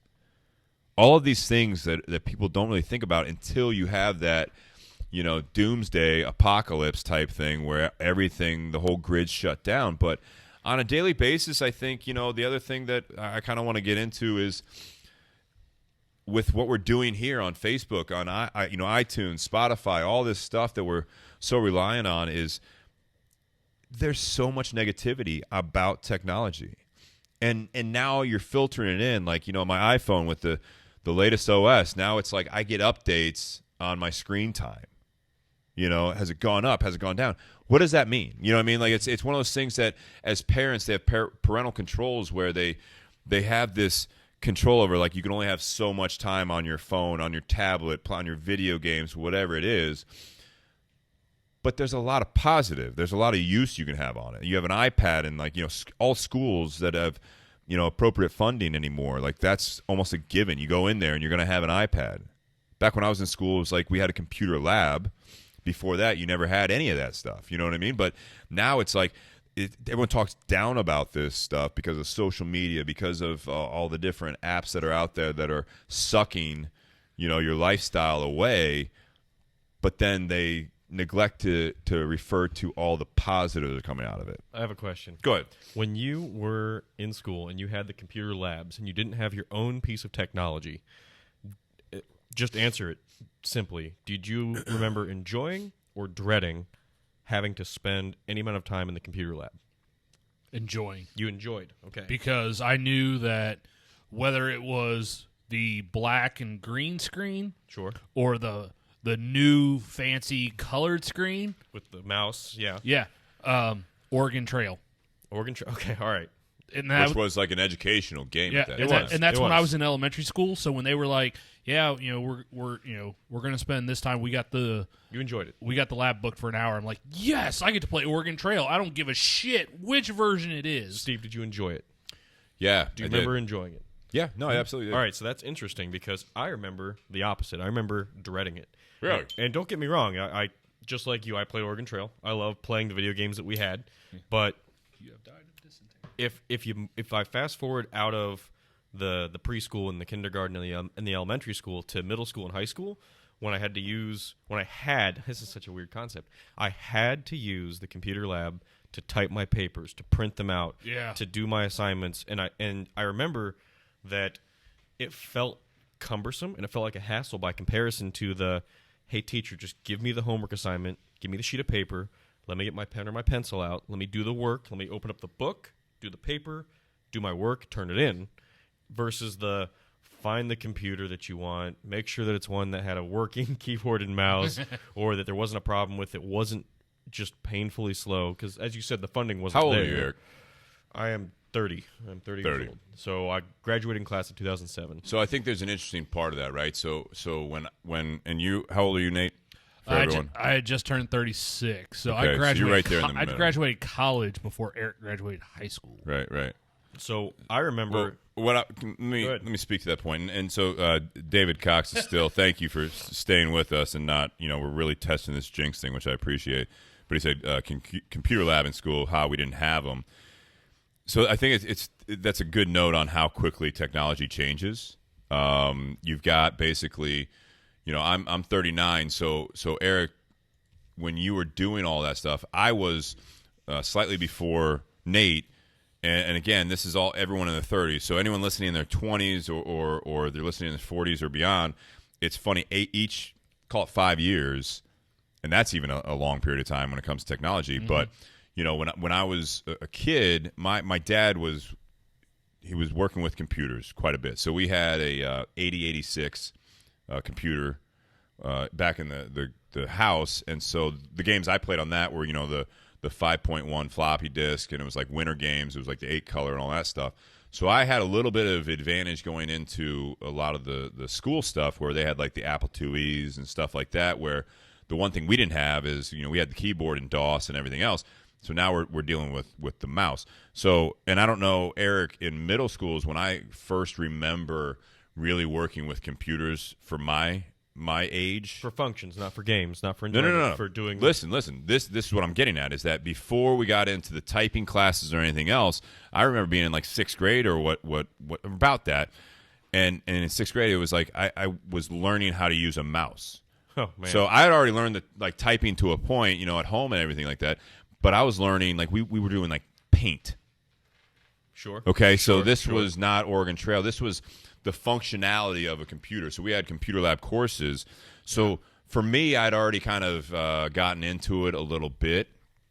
88, 87, we got our first Nintendo.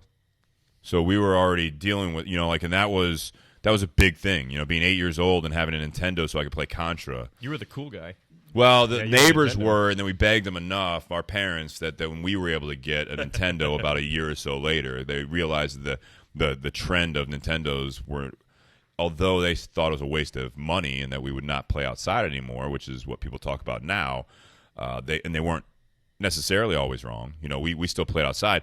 But to your question of, like, did I look forward to it as a kid, in my age bracket, you know, around 30, late 30s, early 40s, we were just learning how to use a computer as kids because it was still not quite mainstream. Not everyone had a computer. Obviously, nothing like today.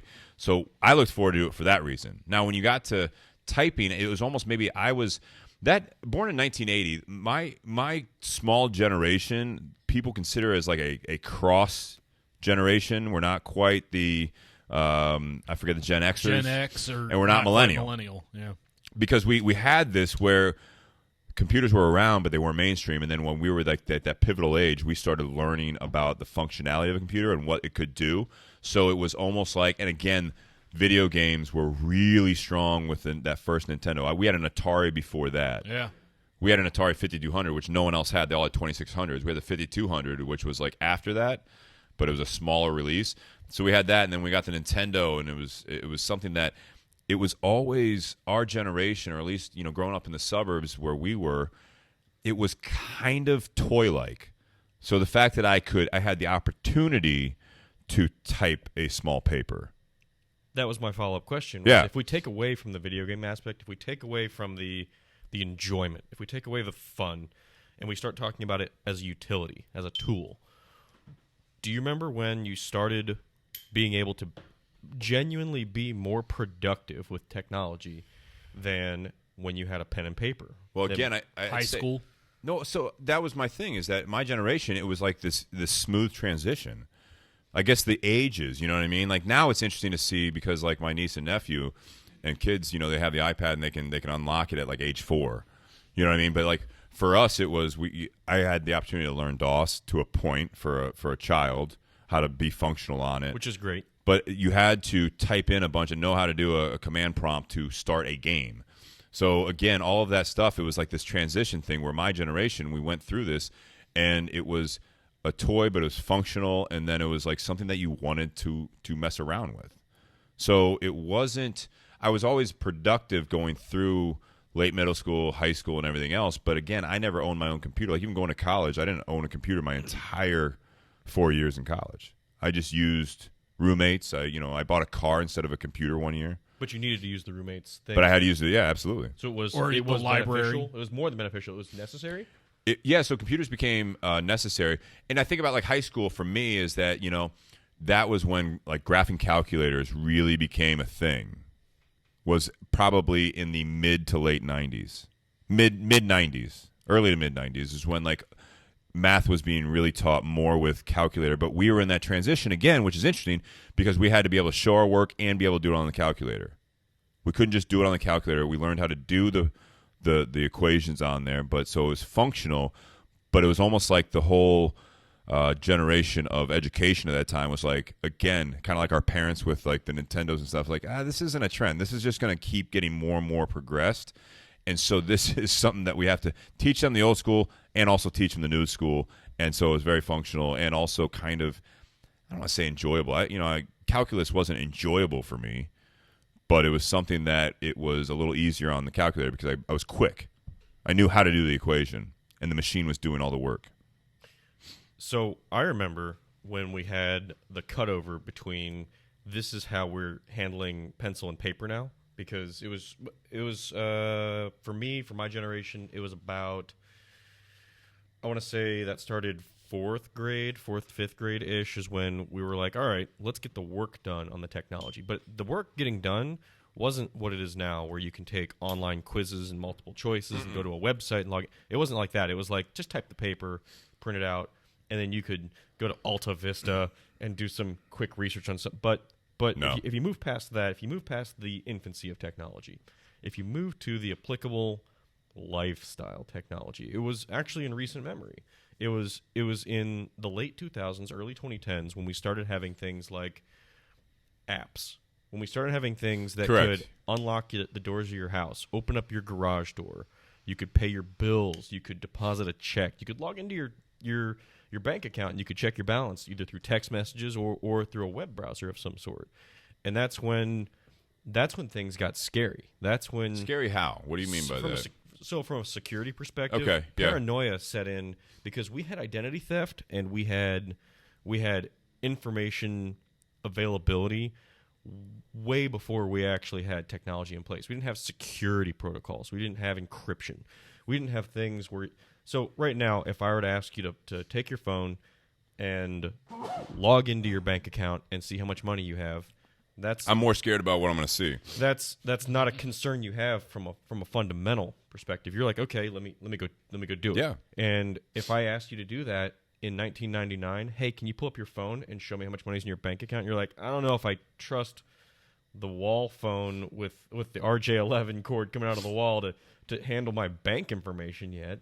So now we're in a place where the majority of our life, the majority of our sensitive information is hinging on this large amount of trust that we have in the security of what we have. So it's interesting to me that people, not unlike yourself, you're very ready to adopt something like the Ring doorbell, which allows you to know who came to your door and when, which is great.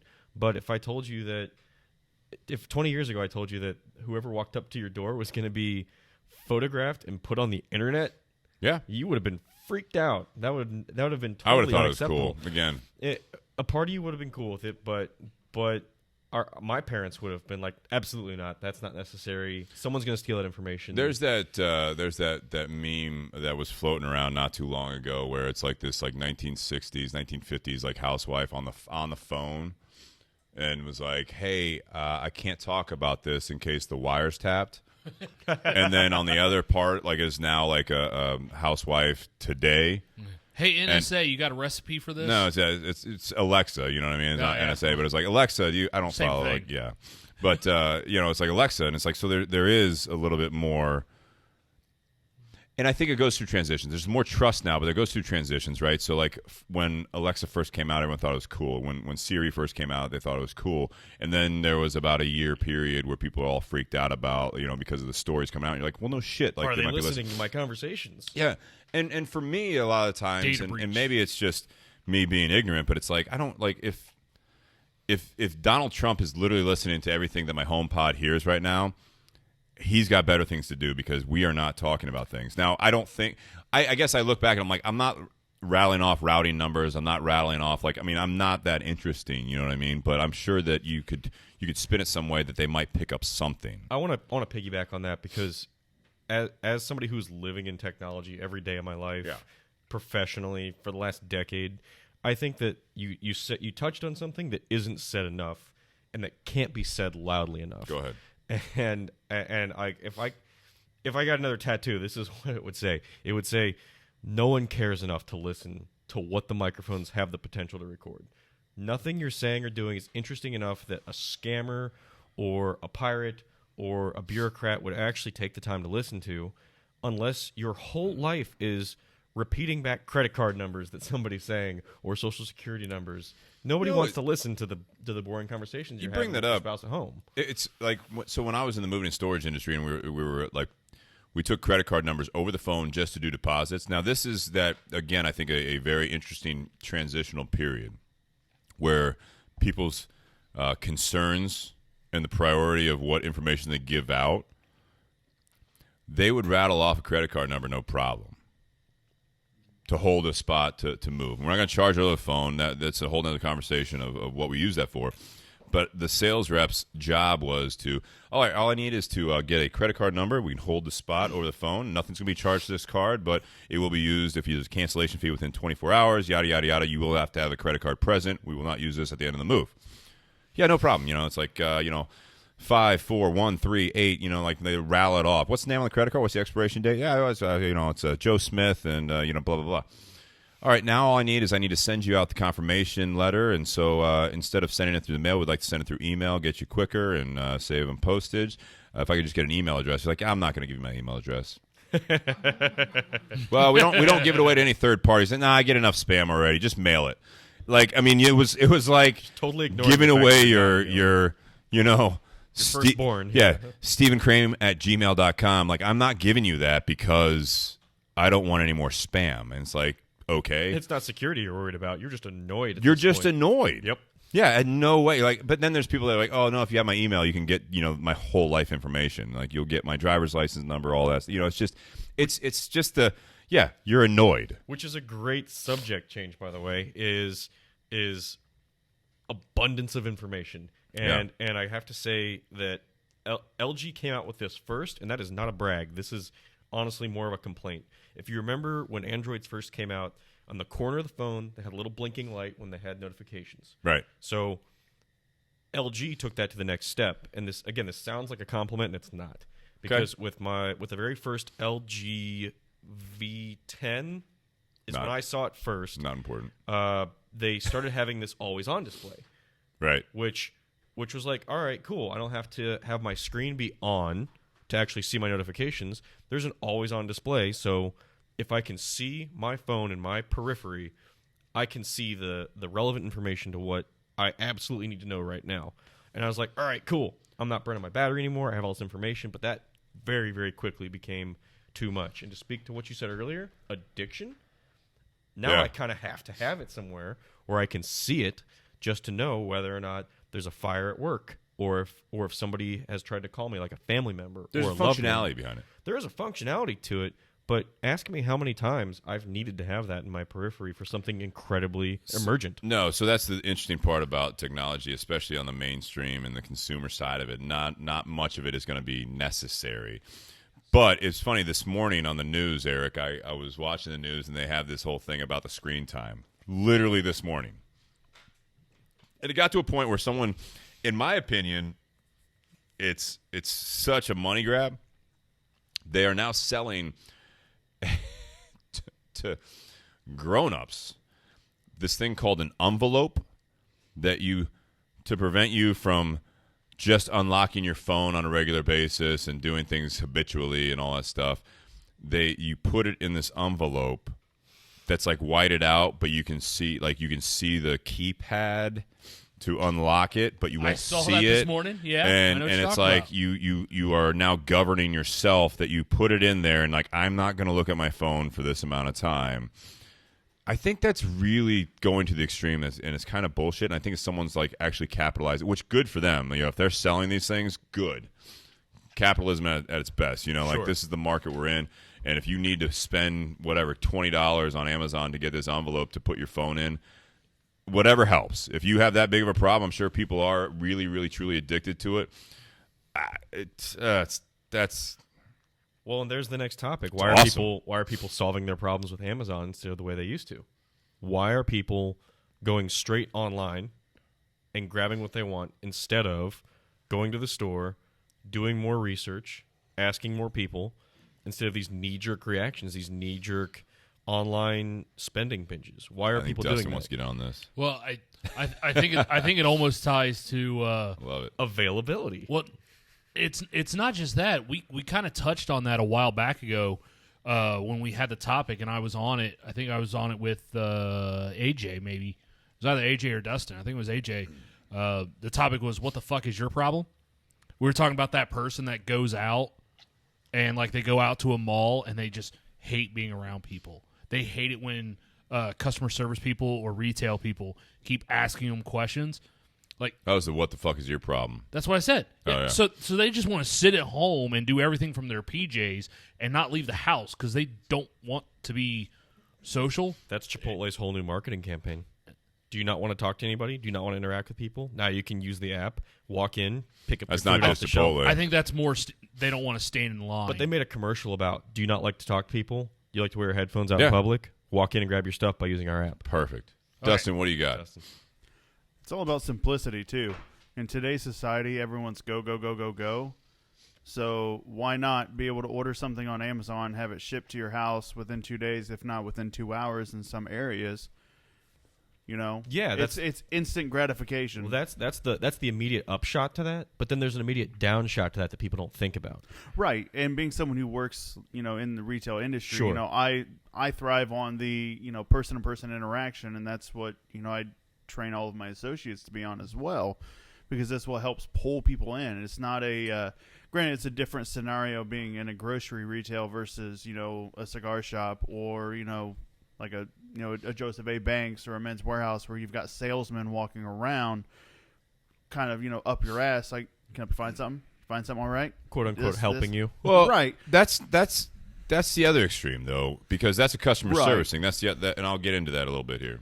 Right, but I think with technology, everyone's fast forwarding to that so much because today's society is all about instant gratification and simplicity and getting things quicker and faster and easier than taking the time to drive to the store and walk through the store and do your shopping or pick those clothes out and things like that. So a couple things there, right? So Joseph A. Banks or another store where you have some actual good retail associates, they're not going to be hounding you. That's bad customer service. That's bad salespeople, in my opinion, right? So same thing, in the cigar industry, or if Dustin, you've been on several episodes. People know that you work at a grocery store, Kroger, and it's something that you want to be available to help. You offer the help, but if they're looking around, whatever, that's fine. And it's about training, it's about management and everything else. You don't just badger people. That's the flip side of this, is that these people working these jobs that are the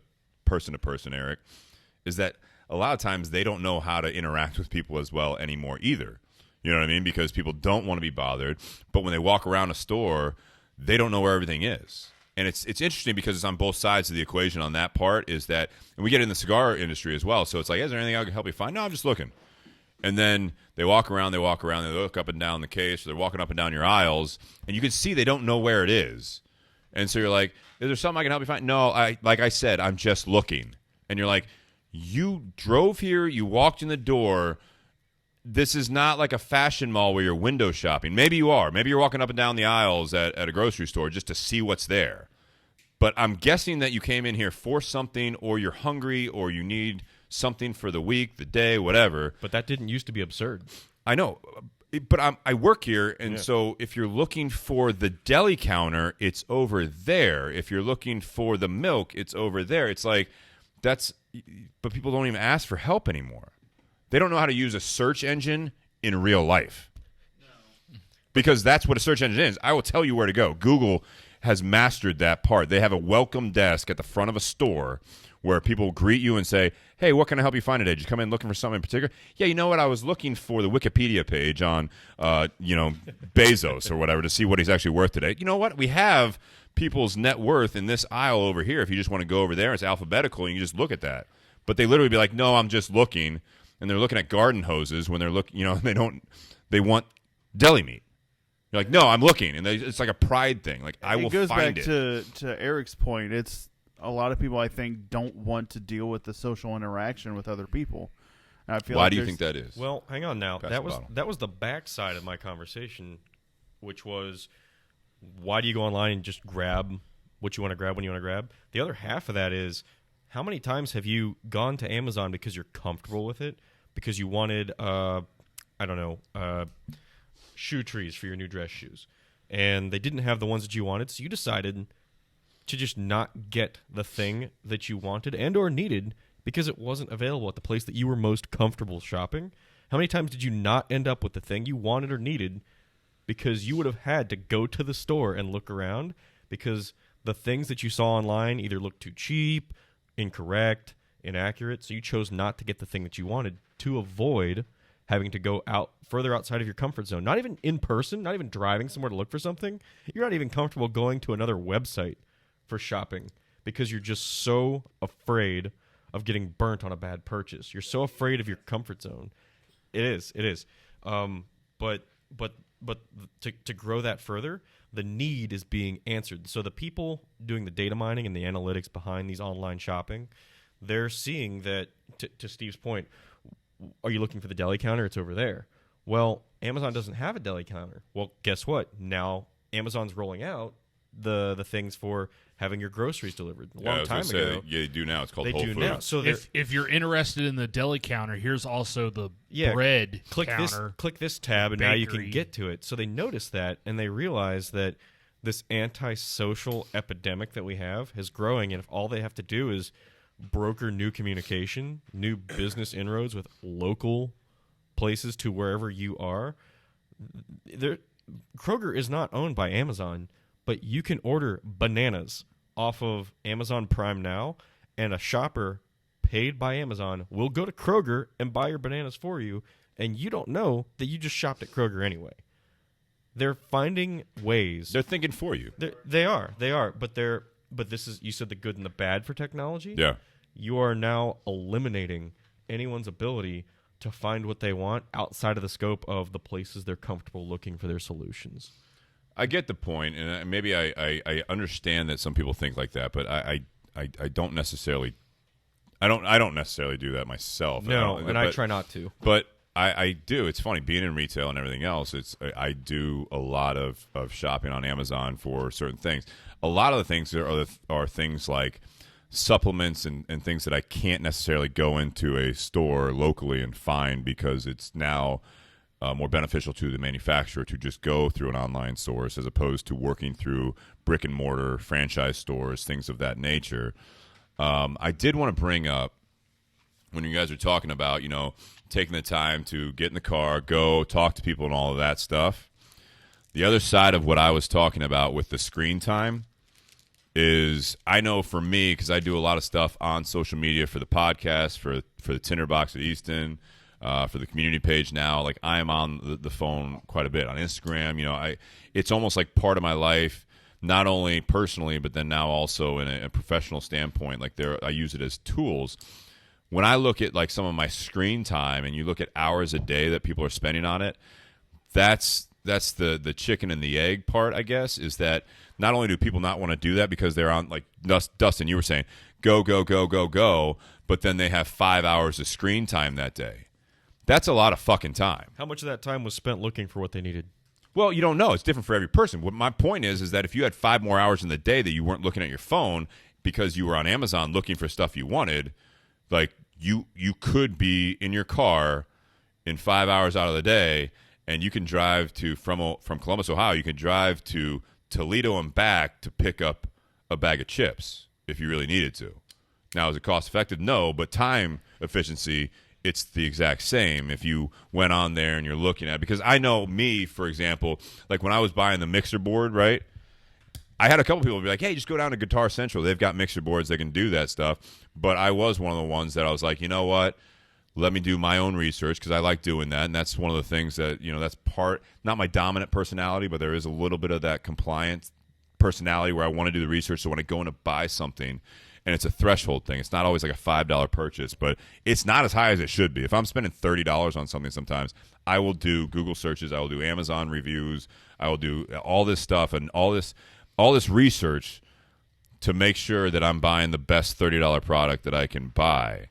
And by the end of it, it's got links and links and links. Going back to your point, Eric, is that now I've got basically everyone else doing the work for me, and I'm just utilizing all that information. And then it's like, oh, you can buy from these 3 stores, and this one's $1 cheaper. You're like, well, it's going to be here, free shipping, 2 days. I can save me a little bit of time because I just spent all this time reading about it.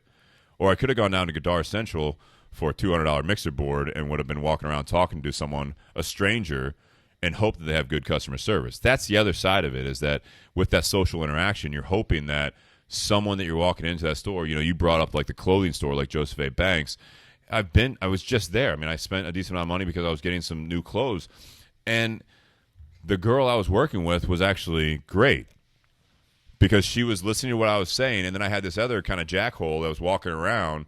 And, I wear a suit maybe once, twice, maybe 3 times a year. So the last suit I bought is like 5 years old, and I wore it at tops 10 times. Oof. It doesn't fit anymore. That's how suits work for me. I wear it once, and the next time I usually have to get it tailored. But I'm looking at it as like, this suit's on sale for $199. It's a good enough suit to wear twice a year. You know what I mean? I got a lot of compliments this last weekend on it, which is great. You did look great. Well, thank you. You're welcome. But my point is that this guy walks by because she's got that suit out and another one that's another like $150, which is not that huge. And I like the other suit, but I'm like, you know what? I don't need to spend another $150 on something I'm barely going to wear. And by the next time I wear it, it may or may not fit because I go up in size and down in size, whether I'm leaning out or bulking up or whatever. And he walks by, he's like, oh, no, that's the one you want. You know, that one's great. That one's got this, this, and this. And I looked at him. I was like, yeah, but I only wear it like, you know, once, twice a year. I don't wear suits like you guys do. I wear it very rarely. And he's like, yeah, but still, that's the one you want. And I'm like, dude, I'm working with her. We just had a 10-minute conversation, and you walk by and you're trying to upsell me. I agree. That's a better suit. There's a lot of benefits to this suit. I'm saying I'm not going to pay almost twice just for something that I'm not going to really use. But again, that's me not being pressured by a salesperson that doesn't know how to interact and ask those qualifying questions or anything like that. He just kind of steps in. He's like, out of those two, that one's the better one. I was like, oh, is that why it's more expensive? Like, no shit, it has better features. You know what I mean? Well, and if not, I question your whole business model. And they solved that with technology as well. I was a member of something called Trunk Club, and Trunk Club assigned me a person that asked me things about my style, my interest in different materials, what type of breathability I wanted, what type of colors I usually wore, what occasions I was anticipating needing clothing for. And they would send me a super large trunk of clothing and try it on if you like it, see what you think, send it back as many times as you want. You'll never get charged until you keep something. So then they'll work with you to do that so you can be almost antisocial and only have to talk to one person and not have those fly-by upsellers in the retail world that you'd be worried about. And then, not to mention, when I went to Joseph A. Bank, I had to wait a solid 10, 15 minutes before I could talk to somebody. Yeah, I weren't noticed staffed that. enough. Well, it's because like when I went in there, I was like, you know, you guys ever get busy? Because it was like, you know, I was the only person in there. There's two people working. And so it's like for the rushes. But it's like when you do have an interaction with someone that wants to buy some stuff, it's a good 15, 20 minutes, you know, working with someone. So now you're losing customers. That Trunk Club thing is amazing. I think that's a great thing with this is that, and I want to touch on Ray Cheshire's oxymoron on social media here in a second here. But with the Trunk Club, so my old roommate had that, and it was one of those things where give the sizes and all that stuff, and you sign up for certain things. A lot of those businesses are absolutely reliant on people being either lazy and not sending stuff back. That's true. That's a big one. Yeah, that's a same big was one. for mail-in rebates forever. Mail-in rebates. I bought contacts like 3 months ago, and like you can get $100 back. Threw it in the trunk, and then like by the time I'm like 3 contacts in, like 3 months in, I was like, oh shit, I forgot about that. I look at it and like, you need to cut these SKUs out, you need to do all this stuff, and you'll send it back in 6 to 8 weeks, and I'm like, fuck it, it's only $100. You know, it's like, but then like a week later, or like maybe 24 hours later, I was like, I fucking should do that, and then I was like, I already threw it away, like shit. So it's like one of those things. There is a laziness factor, but then they also look at it, that's a classic upsell, because again, my roommate Connor was a part of that, and he's like, It's funny when two grown men in their 30s are roommates and stuff like that, and everyone's making okay money, and he's literally like walking around. He's like, man, I'm like, what's wrong, man? He's like, I don't know, like this shirt, and he's like walking around the halls in our house, you know. And he's like, man, this shirt, like, I was like, that's a nice shirt. He's like, I know, but like I told her I didn't want anything like $150 shirts anymore, and I'm like, well, fucking send it back and tell her like to stop saying that stuff. He's like, but it's a nice shirt, man. This thing fits me really well. And I was like, I told you it's a nice shirt. Yeah, absolutely. He's like, fuck it, I'm going to keep it. Like, this is a great shirt. You know, it's like, yeah, she just sold. Now you have a personal shopper that is absolutely doing that. When I was buying shoes, nicer shoes, I bought them from Nordstrom, which Nordstrom is still that kind of personal shopper in a department store. I had this guy sold me a pair of Allen Edmonds. Which are only $150 to $300. They were like 200 something, but it was like a great pair of shoes.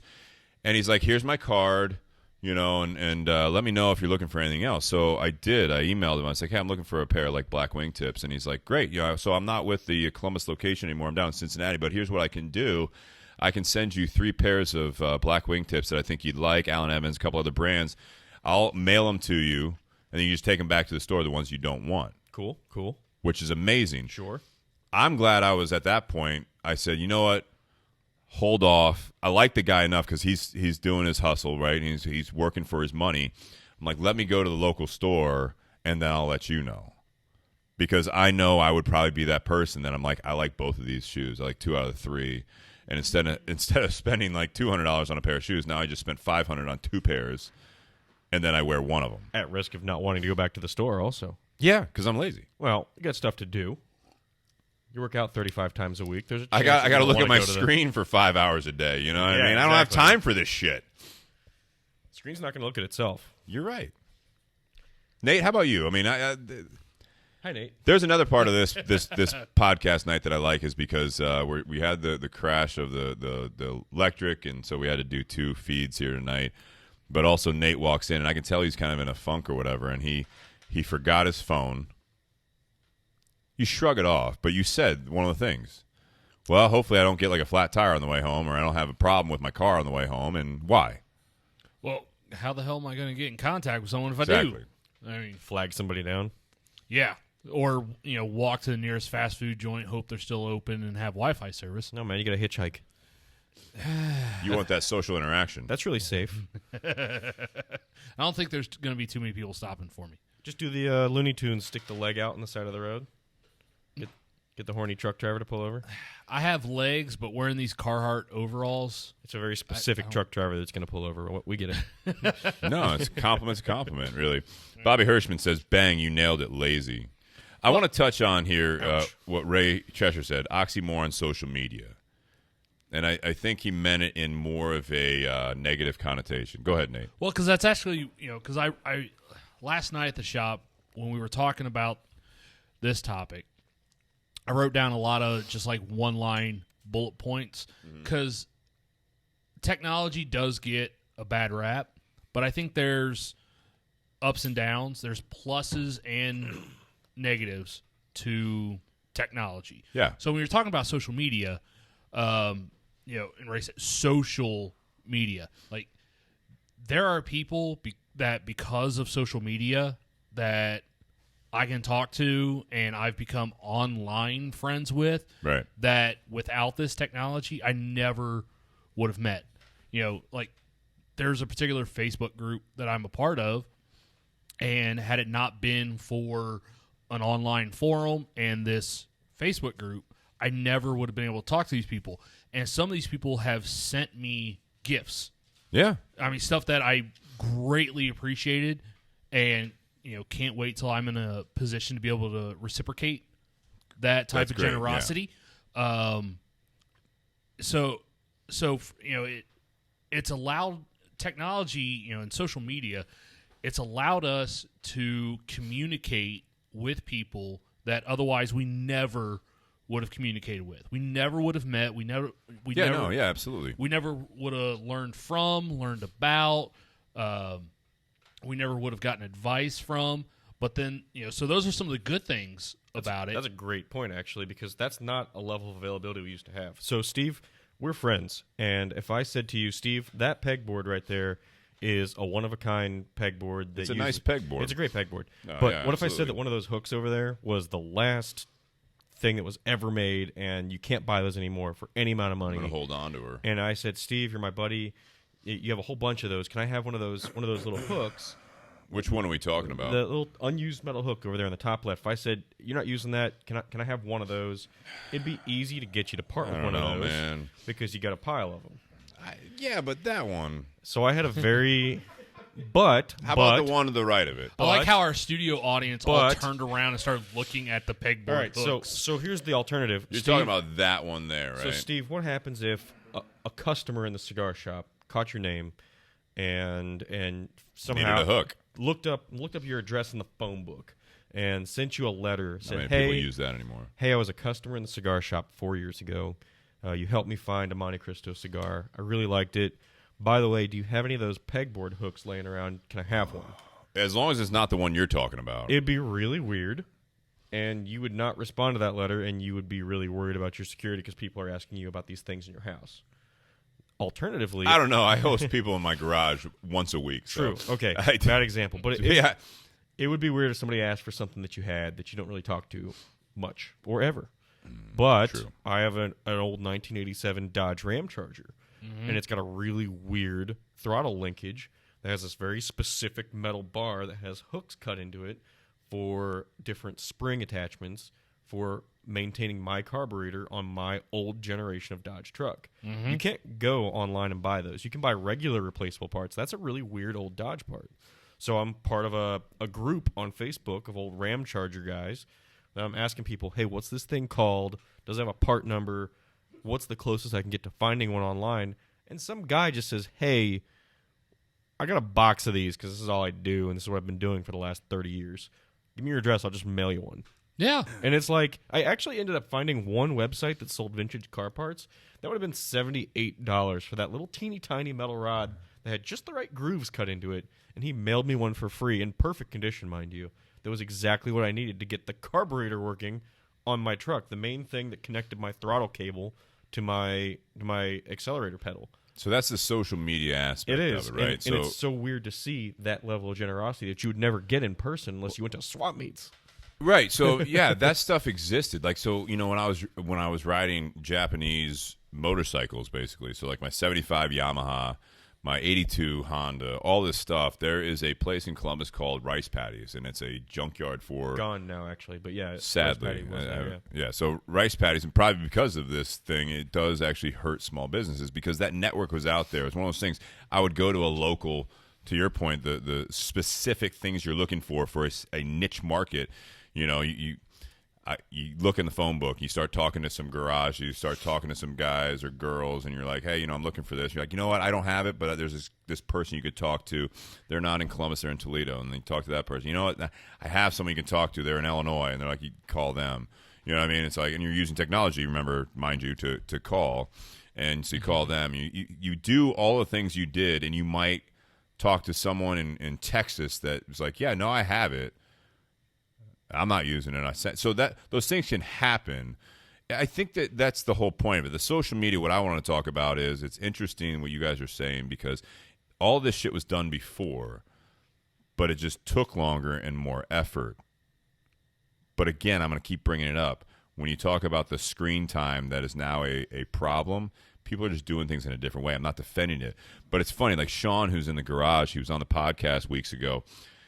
Now, granted, we knew each other from the cigar shop, but there is a value, in my opinion, to the technology. The group that we have going with the Bourbon and BS community group, now we're almost 700 people strong in under 3 months, and it's a community that has basically been a hobby. And we've talked about this. As you get older, you know, who are you friends with? You lose the friends that you grew up with in the neighborhood. You grow away from friends that were in school together, college together if you went to college. Jobs are now, you know, you have work friends, you have neighbor friends, you have your kids' parents that are friends, you know, all this stuff. But your core group and everything like that, even your family sometimes you don't see as often or talk to as often. Sean, because of this podcast and because of our similar enjoyment in cigars, and he's not as into it as I am, but he came up to the cigar shop. I knew his friend Shannon, who was just on the podcast as well. But now we have tied into and we've hung out more because of this podcast, which is using all the facets of social media, of the audio equipment, of the technology, the computer stuff that, you know, people did all this work for us that we take for granted, that I take for granted. I'm not going to speak to anyone else. I take for granted that, you know, we can broadcast this on an iPhone through the microphones, through Facebook, that, you know, Zuckerberg is a fucking a billionaire because of the stuff that someone else did. And now, come to find out, Sean lives 3 streets down in the same neighborhood, and we may have never met. Cigar shop, yes, maybe, but we may not have hung out as much because now we are doing something, utilizing this technology to have the social aspect, to have these conversations like we're having tonight, to have people in the garage, have people out there in Facebook land and Bourbon and BS community land, and you have these relationships that start up, and that's where you get where you're talking about with your Ram Charger part, where you're talking about, Nate, with people sending you gifts, all of this shit that we're doing on a weekly basis here, that I take a lot of benefits from a emotional, mental, friendship, everything. I learn a lot from these things, that this is a kind of a facet of me that I have enjoyed relationships because of all of these tools that in my 39 years we've been able to utilize now, that I get frustrated when the electric fuse goes out, that we lose the feed, because now it's not about just the view. I was saying that to Eric, is like, yeah, well, now we can't gauge the views, which is great for the podcast, so we see how we're growing and all that stuff. But when it came down to it, it's like I feel like we might have lost some attention of some people, because that's why we're doing this, is because you want to have the social interactions through the media, and you can actually gain real relationships from it. You can if you want to. It's not just fake friends. It's not just fake likes. It's not just, I'm going to, become an influencer, all that stuff. It's like good for the people that have become influencers, have millions of followers, and they're actually making money off of it. It's like fantastic. Good for you. Hopefully the rest of your life is close to what you portray on social media. I don't think it's a negative at all. I think there is a social side to the media. But I get what, Ray might have been saying, oxymoron on social media, is because people aren't social face-to-face, but you can do that. It can broaden your broadband or spectrum, your scope, to not just have people in your neighborhood or in your social circles that you come into face-to-face, but you can have people in other states, in other countries, that you can have conversations with and have interactions with and get some takeaways from. That's what I love about it. I think it broadens your exposure to information. Well, these are all excellent points, but I think I think it's a double-edged sword, and I think it's worth asking the question: how do you talk about reliance on that for social interaction? Because you talk about the poorly adjusted millennial that doesn't know how to communicate or go to the store and ask for what they actually need, and then you have these hiccups where the internet goes out, the electricity goes out, and it's not, oh man, I got to find something else to do. It's, oh my God, my reality has been shaken. I don't know what to do with my time. I needed the internet to stream that TV show. I needed the internet to play that video game with my friends. I needed the internet absolutely. to have that conversation. And it's not just internet. It's not just electricity. The same thing happened when we had landlines that weren't tied to electricity, and the phone would go out. You didn't know what to do because you were in the middle of doing your thing. You had your thought stream all planned out. You were going to talk to this person, achieve this task, communicate these thoughts, this message, plan these things that were logistically relevant to your upcoming day or week or work schedule. And the deficit of that availability, while inconvenient, nobody disagrees with that, isn't being perceived as an unfortunate hiccup or loss in continuity. It's almost seen as a micro trauma, and that's the problem. No, anytime you have a light switch go off in the literal sense and then also the metaphorical sense, anytime you have a 180 in what you're doing, people will adapt. Now it'll take some. Adapt. No, they will. They will. But They have in history. It's different for everyone, right? So it's like, if again you go to the extreme, and the apocalypse happens, in a sense that, sure, not the religious one, but the fact that, like, the whole grid goes out and you're done for 21 days. Like, people will adapt, other people won't, but at some point you will learn how to talk to people again. And I think that's when you say the people being reliant on it, it's absolutely accurate. You can take it down, and I'm going to bring it back to the first part of this podcast when we're talking about bourbons, we're talking about whiskeys and stuff like that. Anymore, when people come into the store and they're asking about a blend, like, there was a time before I was involved in the industry that, guys like Brian Joyce, who's been in it for 20 years, that was right when the internet was really getting big in 98, 99. And so when there's like someone came in and asked him about a blend of a cigar or some information about a cigar, it's just what he has been taught from his conversations with people, from the companies, everything else. But when it came down to it, if he forgot, he's like, I don't know. I can find out for you, but it involves like a phone call, hopefully. But now it's like there's times where, like, I can just be like, hang on a second, and I can look it up on my phone just like the customer can, and I can tell them that. But there's still a little bit of that old school interaction where a customer asked me, and I was like, hang on one second, let me look it up. They don't pull out their phone. They're like, okay, yeah. And so I pull it up, and I'm pointing to it. We're looking at the physical thing, and that's where I think it's more the proximity. When you're not in your home anymore, you're actually around people. And if you can figure out how to talk to people again. When I'm looking it up, I'm still a professional, and they're listening to what I have to say, even though I can use the same phone, same model phone, same internet browser that they have on their phone. But if I pull it up and I tell them about it, like, oh, okay, cool, yeah, I'll take that. Or I don't really like Honduran tobacco. There is still a social interaction, and that's what I'm saying is that people can and will adapt because there's still an order of things. Well, there's trust. And that's actually a great thing to bring up is that researching and looking things up to find your information.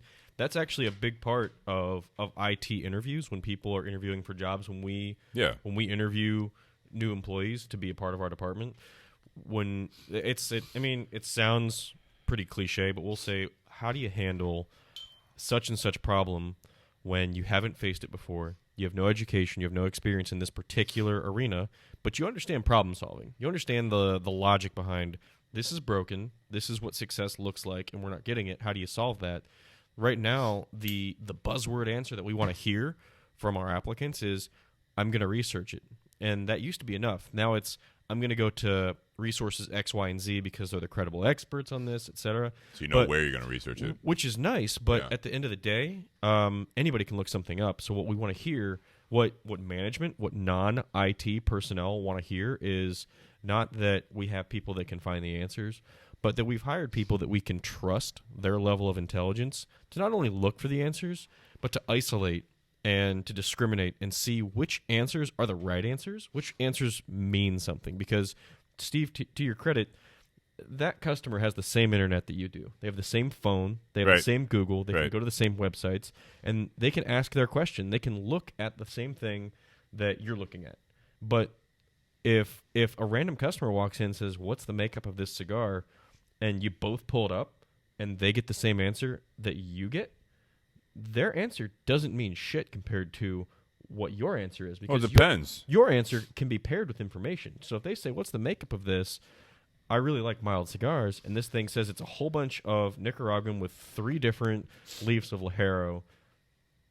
That's going to be information that they are just going to read and see, all right, these are the words. These are the answer to my question. That doesn't mean it's the right thing, but when you look it up, you compare that with your knowledge, with your experience, and you can say, yes, this is exactly the right thing. I'm glad you looked this up.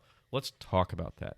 Let's talk about why that answer is appropriate for the question or inappropriate for the question that you're asking. Because the answer is just the answer. It doesn't mean anything until you have a credible expert behind it that can transform that information into something that matters, which is why the Amazons of the world that are setting up these clothing trial services. I saw that, yeah. So now it's like you don't even pay for it. We'll send you. You have 7 days. It's cool and all, but at the same time, they're just sending you stuff. That doesn't mean that it's a brand that you can trust. That doesn't mean that it's going to last a long time. That doesn't mean it's going to check all the boxes that you needed to have checked. It just means that it hit the very boilerplate basic request that you had, and it's a shot in the dark until you have a professional, credible expert right here in front of you that says, not only is this the thing that you asked for, but this is why this is the solution I'm suggesting to you. So I think it goes back to, you say credible, professional or expert. You're an expert, in my opinion. Well, I appreciate it. You're very handsome. Baby. I look at it as, I think there's something that we're missing here with the good, the bad, the technology. I think that when we talk about it, Amazon is, I kind of didn't want it to go here tonight, but I'm okay with it, right? Because it's the elephant in the room, right? Amazon, and I think that and it's not just was it Bezos? I don't think it's just him. I think he is the person behind the original concept, but he also hired very, very good people that realized what was lacking in what service they offered and what that other stores were lacking, other shopping, the customer interactions, which is, and we haven't really gotten into as much the social interactions and what can happen with that and the disconnect. But I got to tell you, I brought up Nordstrom, I brought up some like the cigar industry, specialty shops, but you go into Home Depot, you go into Kohl's, you go into even Macy's, you go into some of these stores where they are supposed to be the experts. There was a lag before all of the Amazon stuff today, all the reviews, all the internet experts that were out there that you're now trusting. Yeah, if you watch daytime TV, you know what I mean, you watch all that stuff, you watch the Today Show, you watch QVC, you watch all this stuff, people telling you about it. But when you go into a store and you can't find an employee, that's a problem. Now you're shopping on your own already. So now you're clueless. You're going in somewhere that you're supposed to be guided. And so from a business standpoint, they stopped hiring. They stopped training. They stopped managing people, right? So now you have people that are in there, and you're like, you ask that same kind of question. You're like, you know, this shirt versus this shirt, what's the difference? Same price. And they're like, Dustin with Kroger. If I said, where's the meat department? You said it's over there. I'm like, all right, Dustin, which meat is the best meat? And you say, I'm the manager of Kroger. I'm not a meat expert. Buy what you want. Here it is. But these are the different brands. But if you train your deli counter, that's where I'm saying. Like now, you see some of it coming back because the retail, the brick and mortar is losing to this. So now they're realizing how can we get better at it? Like how can we do that? So what I would expect that's a great example. What I expect out of a general manager at a Kroger, right? And Dustin, I'm gonna answer for you. I know you grabbed the mic and you can answer after me, but I'm gonna say this is what I would like to see is hopefully through the training. You got to find employees that are actually going to give a damn, which is tough, right? I mean, that's always tough. But you find that. So you're looking for deli meat. You're like, hey, between this turkey and this turkey, this is the same thing, but this one's $1 a pound less. Why is that? And what you would want is, well, this one's got less sodium. This one is going to be from this. Locally sourced. It's locally sourced. From this area, it's from this. This one actually is aged longer. This is whatever it is, and justify it. Or fucking shoot me straight and be like, you know what? I mean, honestly, this is our brand, so it's all done through us. Private Selection is Kroger, and this is Boar's Head and all that stuff. We get a lot of good reviews on both. Honestly, we get some more good reviews. And just shoot me straight. We get more good reviews on the Boar's Head, and I'm not sure why. I like them both, and to be honest, I've tried them both. If I'm a deli counter worker, I've actually tried them both because we have to know we have to know our product. So between the two of them, honestly, it's kind of a toss-up. But what I'll do is here, have a sample of the Private Selection and have a small sample of the Boar's Head. What do you think? Because between you and me, I really don't know. I think they're both good. Sometimes I get the Boar's Head, sometimes I get the Private Selection, but we get more good reviews on the $8.99 a pound versus $7.99 a pound. But you put it in the customer's position. Right. Is he unmuted? Yeah. All right, good. So, being one of the general managers at a Kroger, I came up through the front end cashiers and stuff like that. So having the knowledge of, say, the meat department or the deli or the produce, I don't necessarily have that. Now, I did spend some time in produce, but I challenged myself to gain as much knowledge in all the departments as possible. So during training or within reason, sure. I would spend times in various departments, and I still do it today. In my meat department, for example, I mean, there's how many different cuts of beef. Is there a part of what you do that is institutionalized that encourages your employees to not only do their job, which is to stock, make available, sell? Does it actually encourage your employees to learn more about the qualities of what they're selling? As part of the training, no. I will say when you go to and I'm not trying to reflect negatively on Kroger. No, but I think this is an example, and feel free not to share some of it. But it is. Sorry, I'm not trying to put you on the spot. If you go to some stores, you'll have your meat department heads or your head meat cutters. Like our good friend Dan, who works at a store. He's a meat cutter. The people who've been around the longest, they know this knowledge. They've gained this knowledge over the years. We have what they call a journeyman cutter, which they've gone through various trainings to learn the different cuts of meat, how to cut different meat, how to trim it, how much to trim off of it, and things like that. And so I would attach myself to those people, and I would just go in and ask questions. What's this? Well, why? And that's my personal knowledge. But at the same time, if Eric, you come in, you ask me, well, what's the best cut of meat for this? I want to be able to tell you. And if I don't know the answer, then I'm going to find someone who does. And if I don't have someone who does, then we refer to our phones or technology or things like that to find the best answer. Or being someone who loves to cook, I'm going to go for what I would buy. Is there an option or an availability for that instance? So like when we were talking about Steve earlier, if I said, Steve, what's the blah, blah, blah about this cigar? And he pulled up the information, he could correlate that information to me, the consumer who doesn't know. Right. I'm going to try to phrase this question as best I can. Is there an effort to push your employees towards, when they don't know the information, to have a vehicle out there that they can utilize to obtain the information necessary to answer customer questions? We emphasize our associates to be knowledgeable about the products. Okay. For example, like you said, Steve, the private selection versus the Boar's Head. Boar's Head isn't in all of our stores.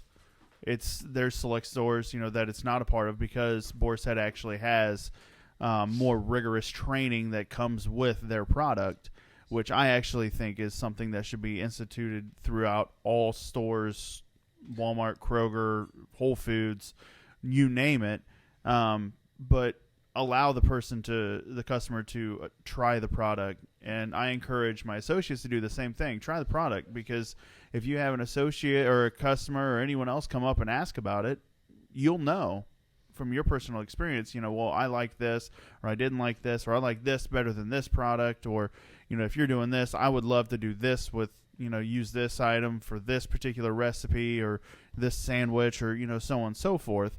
I make it a point, and I know there's other managers out there who do the same thing, that encourage our associates to inform themselves on the products and the different items that we have within the stores.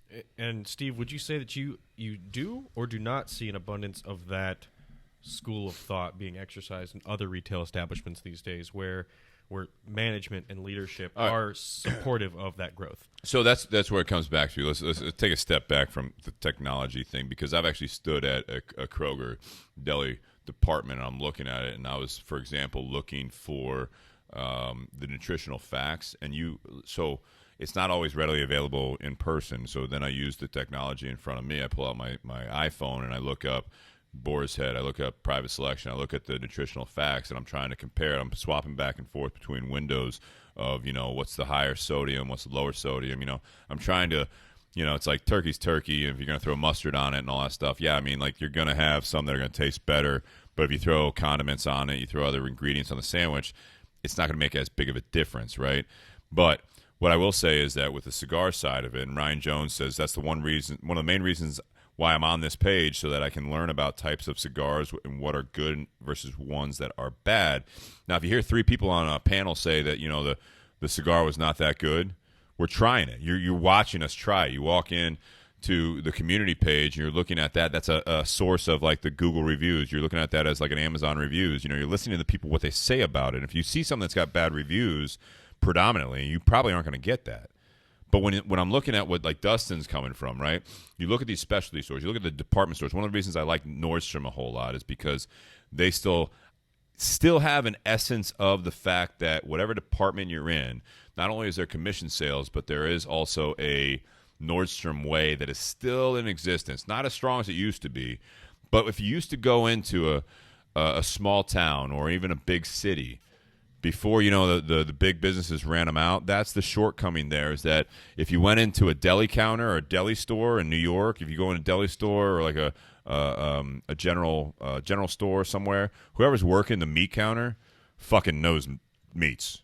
Mm-hmm. They know where it's coming from. They know what they have on the shelf. They have their personal bias, and they might actually push something because they like it better. But if I go into like a Kroger or whatever other grocery store nationwide or internationally, if I go in there, that's a training issue where it's like, you know what? You got to like almost envision, you have to frame it. You have to say, look, back in the day, people went into a store, or they go into a deli counter in a big city, and that's what they specialize in. So they trust Pete behind the counter because Pete's been there for 20 years. Pete's never steered their parents wrong or the neighbors wrong or anything like that. Pete's a fucking great guy. He was at my wedding. You know what I mean? Like he's a good dude, and he knows his meats. He's my butcher. He's who I go to. There's he's so my many deli times guy. we can't sell a cigar until somebody gets to talk to Brian in the morning because they want it to come from him. Yeah. There's and even that though, it's like if they don't work with Brian, the owner, they come in at night when Brian's not there. They come in and talk to me or talk to the owner. Yeah.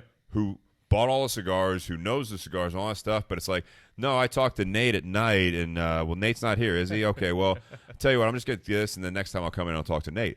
There's a relationship there.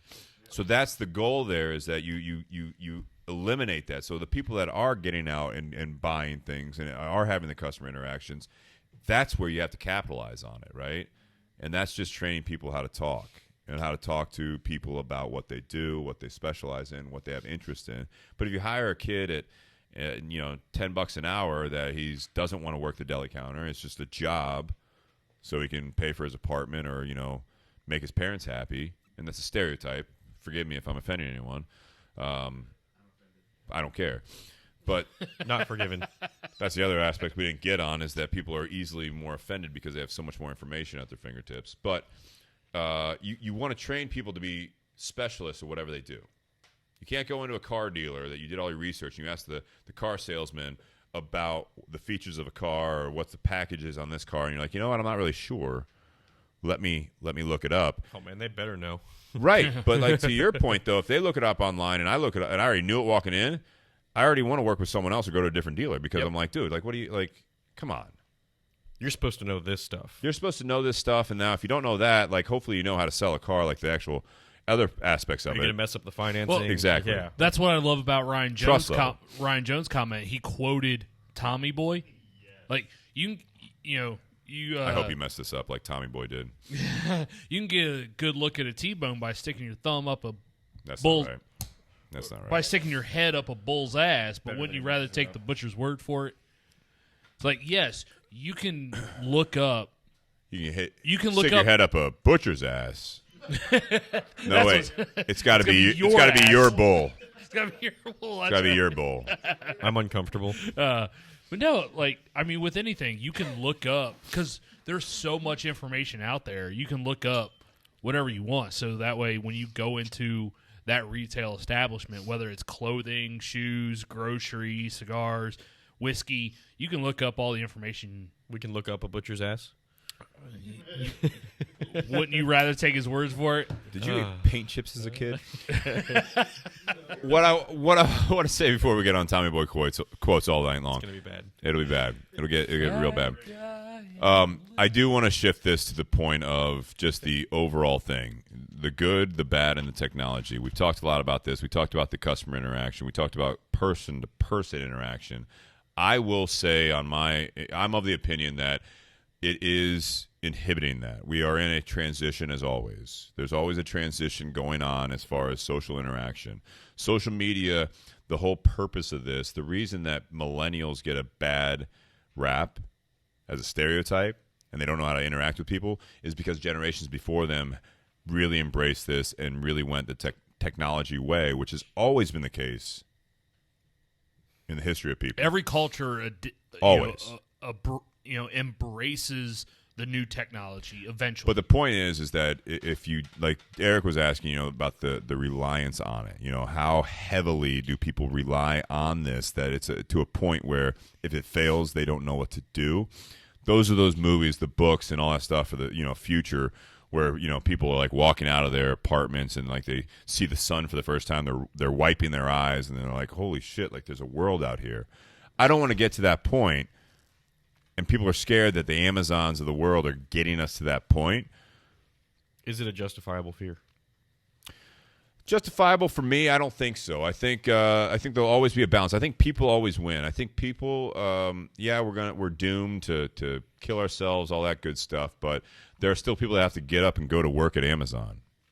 There's still people that have to go and fill those boxes. So there's still people, believe it or not, that are leaving their place to go to a warehouse and do this stuff. They are automating a lot of this. They are minimizing. There is the amount of a people chance of that as well. I will give you that. But there's still people building those robots. needed.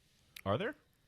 At Yeah. this point, yes. yeah, I used to have a People friend, like you that are in IT, My you whole still have job to do stuff. is finding ways to automate things that require us to interact with them, so that way we can minimize the amount of actual interaction that we have. We have, And that is a frustrating part. I will agree with that. I'll give you kind of an oxymoron. I had a regular customer at my old cigar shop that he owned a sales company. He sold robot attachments.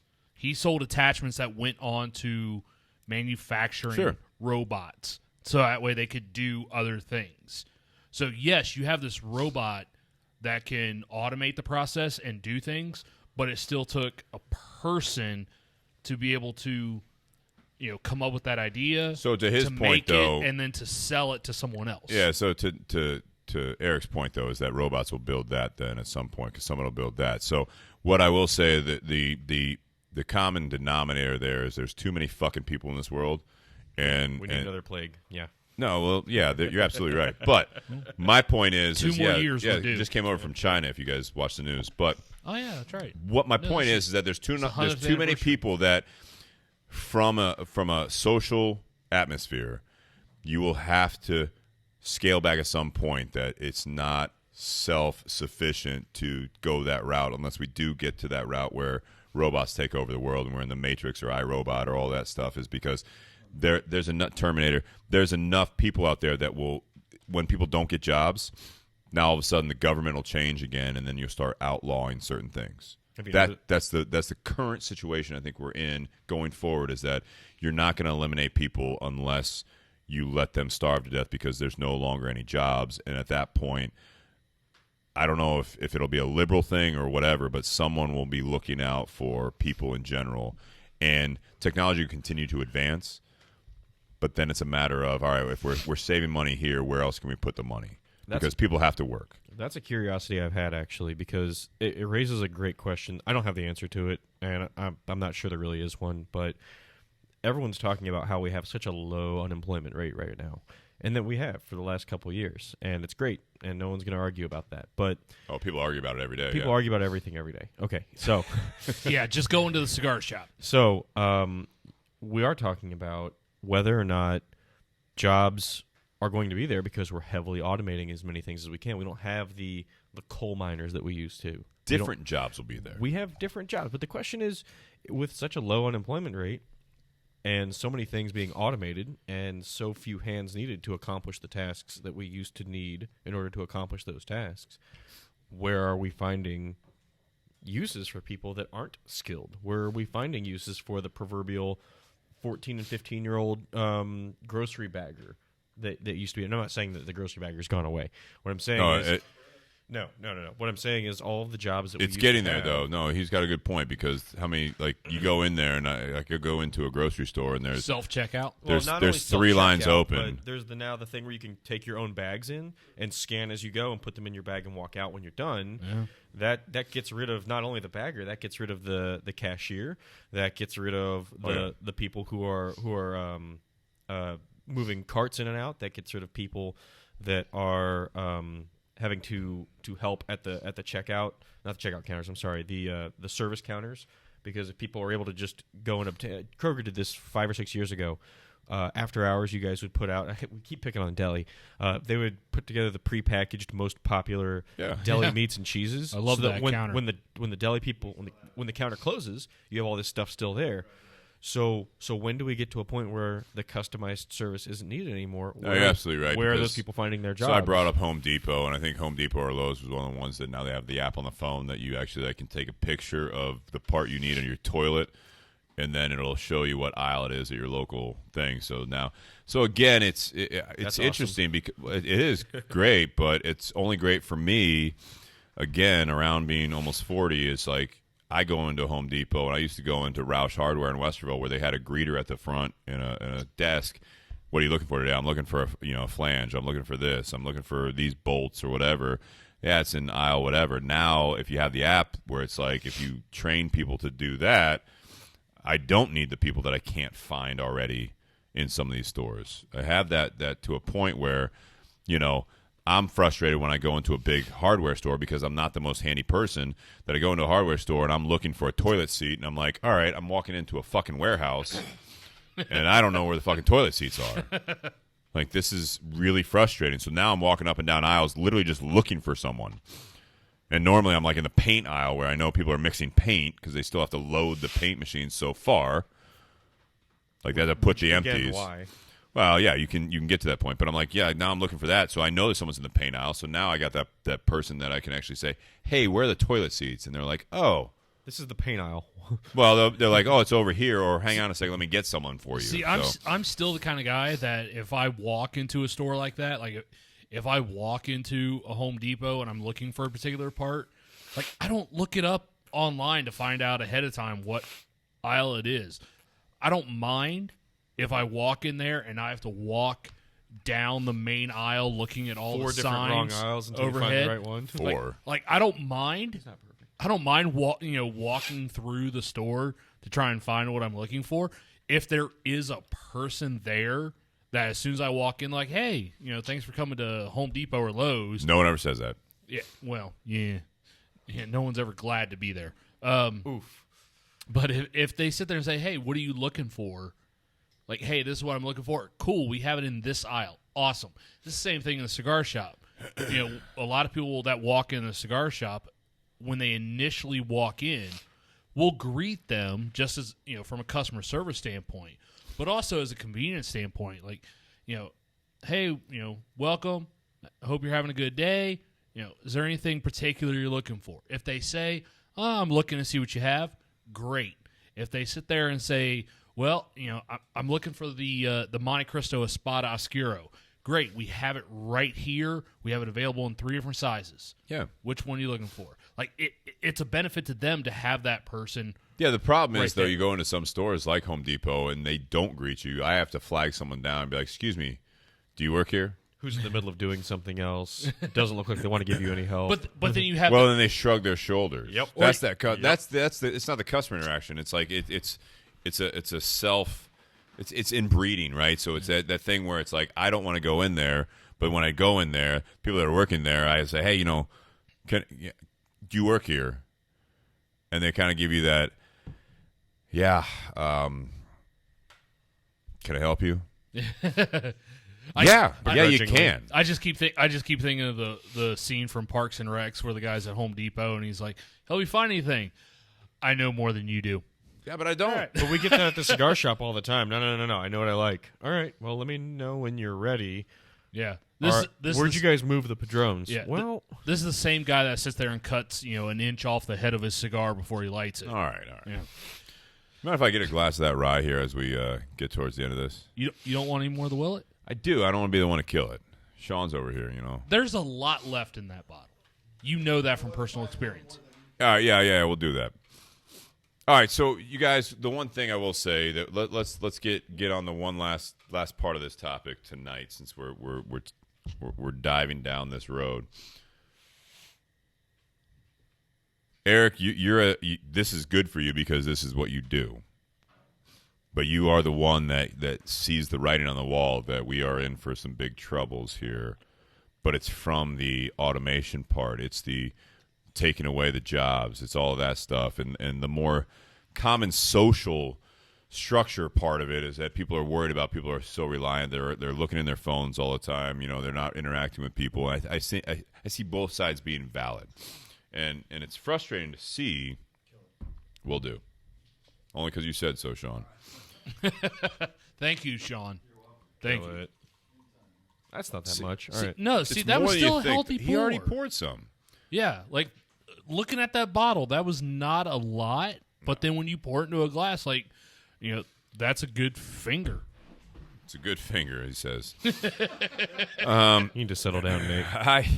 I look at this topic. I'm happy to have Eric on because Eric is someone that I have known for a long time, and I will say that 100% of the time he and I get along, but he is also one of the people that there are plenty of interactions I have, just in passing, or we'll hang out, and during the interaction, and I don't know if you feel the same way, Eric, is that we absolutely butt heads about certain things. Oh, absolutely. And it's one of those things that there is on my part, and I think on your part, I'm not going to speak for you, but there's a mutual respect there where it's like I look at it and you will frustrate me with the matter-of-fact opinion, but at the same time, I know I do the same thing, and so by the end of it, there is still a little bit of that critical thinking that thankfully, because of our education, our upbringing, and also our willingness to have a social interaction, that by the end of it,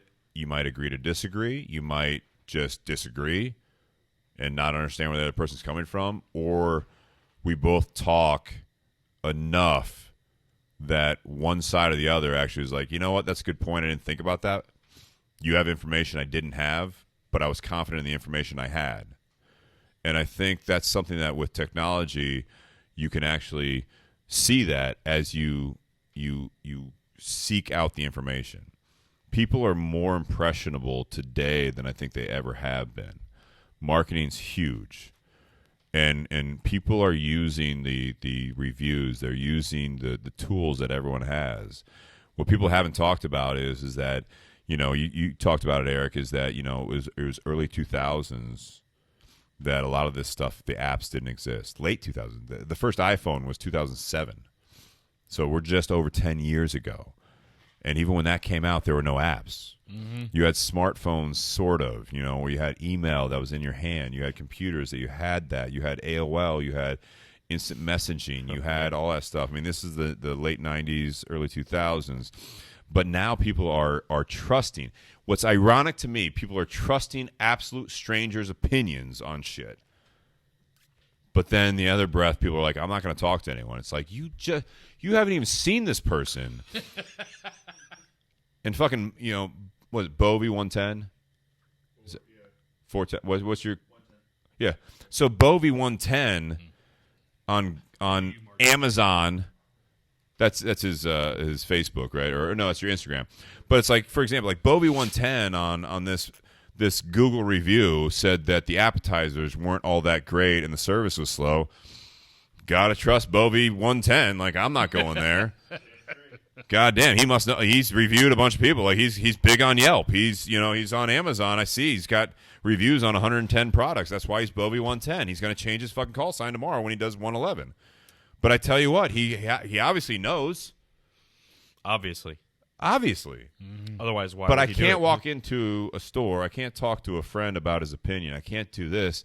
And because I know someone, just be like, you know what? You don't know what you're talking about because you're not something I'm reading on my phone. Well, I think it's that vested interest thing. It's if Bovie 110 goes online and posts a review or a comment on something for the world to see, not his friends, not his enemies, not his coworkers, just he bought a product and here's the review. There it is. It's out there. And then he doesn't know that Stephen W. Crane is going to be reading it and making a decision on it later. He put it out there because he's pissed about something he saw or he loved something that he had. So he's doing a service for the goodwill. So Stephen W. Crane doesn't have a reason to think that Bovie 110 is going to come back and say, "Ha, I told you so," or here's all the reasons why you could have done this, and then had this vested interest in your success or your failure, because you have this information from a person in your back pocket that you can, it's a person. It's not a computer that put that comment out there. It's a person. Maybe. And when you walk into that store and you argue with that clerk over that thing that you may or may not buy or that service you may or may not employ, Bovie 110's not there. He's not part of that conversation, but you have his input in your back pocket. So whether or not that's a part of what's happening right now, yeah, you've got somebody in your corner that they don't know about, and then it's up to you to determine whether or not that's going to be important to you and to whether or not you're going to maintain objectivity. That's right. one. That's one of the reasons that, like when it comes to Instagram, when if you look at my Instagram, it's pretty much 99% pictures of cigars and whiskey. Yep. I don't leave reviews. Like I'll tell you what I'm smoking. I'll tell you what I'm drinking. I don't want to tell you right off the get-go what I think, because it's your fault if they had a bad experience. I want you to have enough curiosity to be interested in that product and then go out and try that product for yourself without my opinion, without any bias. You try that and you formulate your own opinion about that product. Now, if you sit there, if I post... What if you love it, though? Huh? What if you love it? Okay. Will you say it? Why wouldn't you share that? Or would you? If someone asks me... No, like, on the post. No. When I post something, even if it's a cigar, like in my description, I may sit there and say, I love this cigar. I won't sit there and say what flavors I get out of it. I may not say why I love it. I'm just going to sit there and say, you know what? I really enjoy this cigar. I hope it piques enough people's curiosity to where they want to smoke that cigar. Yeah. Or same thing with whiskey. It piques their curiosity to try that whiskey. I don't want to try and influence your opinion. If you don't like it, then it's not your palate. That's fine. If you sit there and ask me, like if I post a picture of what we're smoking, what we're drinking, and you're like, hey, what did you think of that Alec Bradley Fine and Rare? Fine, then I'll give you my opinion. If you ask me, what did you think of the Willet Pot Still? I'll give you my opinion. But I'm not going to sit there and immediately. So you want someone to ask you for your opinion? I don't necessarily. No, but before you give it out, you need to be asked. You want to be solicited for your input. Yes, I don't want to sit there. Like I don't have such a big head to You think don't want that to pass judgment by default. I don't want people to think that I have such a big head that my opinion necessarily matters and is the defining factor in whether or not they should like something. Like, this is what I'm smoking. This is what I'm drinking. If you want to try it, go try it. If you want to ask my opinion, ask my opinion. I hope you enjoy it. This is something that I'm enjoying. Well, I think that actually hits the social media topic as well, because when you're looking at that, Nate, you said that what was it? How did you phrase that? That you don't think your opinion, or you don't want, what was it? You don't want I don't want big head, or like, yeah, I don't have that type of ego to think that my opinion should necessarily. It's not an ego thing. I don't think it is. That's what I'm saying. Like, I think the translation to social media is that if you're putting it out there, well, I'm saying like you can. Like, I mean, it's gotten to the point where I'm putting it out there because that's what I'm smoking. That's what I'm enjoying. If you want to enjoy it, then go try it. If you try it and you don't enjoy it, then now you know. Well, people that don't follow you. So Sean asked, he don't have the mic right now, but he said, the people that follow you, do they respect it in a sense? They want to know. And I think that's the whole thing, is that it's and Nate, I'm not saying clearly no one's doing anything wrong on social media on technology, right? No, I'm not saying this because people get different things out of it, but the personality comes across, and sometimes people do it for maybe the what may be considered the wrong reasons. But it's one of those things. I look at it as a more personal interaction, and that's what I'll say about the social media side of it, is that I've gotten to the point that I share enough on social media that I didn't used to, like even on Tinder Box stuff, and when I do like Tasty Tuesdays and stuff like that. That, believe it or not, put me out of my comfort zone. I don't like taking. Oh, I believe it. Yeah, I don't like, me well enough that I don't necessarily always enjoy, especially back when I started doing it, like doing a selfie video of me talking about a cigar. But at the same note is, if I'm going to give people some information from a business standpoint, Eric, you consider me a, quote, expert, which I am not a high-level expert on cigars, bourbon. But the more information you put out there, and that's what I think Sean was getting at in the audience, is that the more you put out there and people are looking at it, it's like, well, and I'm not like saying you're like, you enjoy what you're doing on social media, Nate, but it's like, take it to the next level, because if people are looking at it, why are they looking at it with no real feedback? There's no information there. It's like, I saw that bottle, I saw that cigar on the shelf. You smoking it with no opinion is the same as me seeing it on there. Now I'm even more curious. And they may not reach out and ask you, but it's like, if you're gonna do the effort of putting something out there, put your opinion out there. Put something beneficial. Well, out there. that's where I go back to it with the social media side of it, with the technology. It's, what are you using it for? Like, if you're going to put it out there, like, put yourself out there to the point you're comfortable with. And I think that's where, Nate, you are putting yourself out there what you're comfortable with. And I think that's a valid point, because not everyone's comfortable with giving their opinion, because you may not think that people want to hear it, or you may think that people want to make their own opinion. But it's like, when I'm scrolling through my Instagram feed and I see the same cigar that I've been curious about, and it's like, this person's smoking it, this person's smoking it, they're just trying it and all that stuff. It's like, what the fuck does someone think about it? Because I already know about the cigar, and I've seen it in 10 posts, but no one's going to tell me anything about what they did, what they smoked, what they liked about it. Like, how did it smoke? What was the construction about? Well, what are the benefits? Should I smoke it or not? Like, give me something. But then maybe I'm that type of person that I'm not going to reach out to you in a comment or a private message and be like, hey, dude, what'd you think? Usually I end up posting it before I've actually gotten into it. That's fair. Like I've gotten to, I've posted the staging picture of it. I haven't really gotten into the cigar. I haven't gotten into the whiskey or the pairing. I'm like, hey, this is what I'm smoking. This is what I'm drinking. No, it's enough. It's enough. And if people want to interact with you further, that's the customer interaction side of it. And I have no problem interacting with people that are curious about it. If people actually ask me what I think, I'll give my honest opinion. But I don't want to sit there. I don't consider myself an influencer. I don't want to sit there and tell someone what they should be tasting. In everyone a that cigar. posts something on social media is an influencer. What do we got, Eric? To an extent, Back to what Ryan Jones said. I don't have a timestamp to see how far back this was, but he said that's one of the main reasons why I'm on this page. Yeah. So I want to learn about types of cigars and what are good ones versus what are bad ones. Yeah. And it's like I think you're both right, but I think the compromise here is time and a place. Right. When is it appropriate to let your opinions just fly?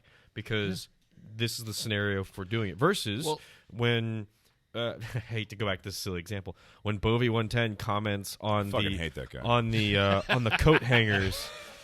Fucking OU. When Bovey 110 comments on the coat hangers that he bought on Amazon, these are pieces of shit. I'm going to do whatever he says, except the opposite. The plastic broke. They're awful. I have so many coat hangers that are shit. And it's like, is it worth mentioning that particular aspect of it in this particular circumstance, in this environment? Or is it, I had a bad experience with this seller. I had a problem. I reached out to them. They didn't make it right. Yeah. That's one thing. That's great. But I ordered them. They're shit. They're chintzy. I didn't like them. And then there's 14 other comments saying, these are the greatest things ever. They did everything I wanted to and more. They did my taxes. It's a numbers game at that point. It's like, so when is it appropriate? What is appropriate? Nate, go ahead. Eric, you continue on into your closing remarks. We're getting to that time. We're beyond that time. That we could talk about technology and all these social media things for a very, very long time. This is an ongoing conversation. I will encourage everyone, part of the community page, to continue this conversation of what your pet peeves are, what you like about technology, what you don't like about technology, as we use technology to communicate these things on the Facebook page of the Bourbon and BS community page. But Eric, kind of close it out. The good, the bad, and the technology. I think that the good and the bad often coincide with objective reality. I think that understanding why you're doing what you're doing is far more important than the technology that supports it. If you need to accomplish a task, accomplish the task. If technology can help, let it help. If it's going to hinder it, if it's going to overcomplicate it, let it do that once, but don't let it happen again. Don't let one bad experience ruin it, but also don't let a bad experience keep happening. I see too much patience with something that doesn't work ruin the momentum of any problem solving or objective analysis with a lot of what I do every day. I see a solution that was bought and paid for in place being used because it was bought and paid for, because somebody said that you should be using it, not because it's the right tool for the job. I think that the right tool for the job and whether it's the right tool for the job is not a question that's asked often enough. And I think that technology is nice. Technology is great. Technology is fun. Video games are awesome. It's wonderful to spend time and energy talking to people, but it's also wonderful spending time and energy growing and learning and finding new avenues for information. But at the same time, technology is not the end-all, be-all. It's not the only place where you can grow. It's not the only way you can forge an identity. It's not the only thing that can solve the problem that you have in front of you. And it's not the only thing that can solve tomorrow's problem that you don't even know about. There's always ways to solve problems, and I think that detaching from societal expectations or the reviews that you read on something supporting it as the only acceptable Apple's new credit card. Just because they did it doesn't mean that you now need a credit card. If you have one, consider alternatives.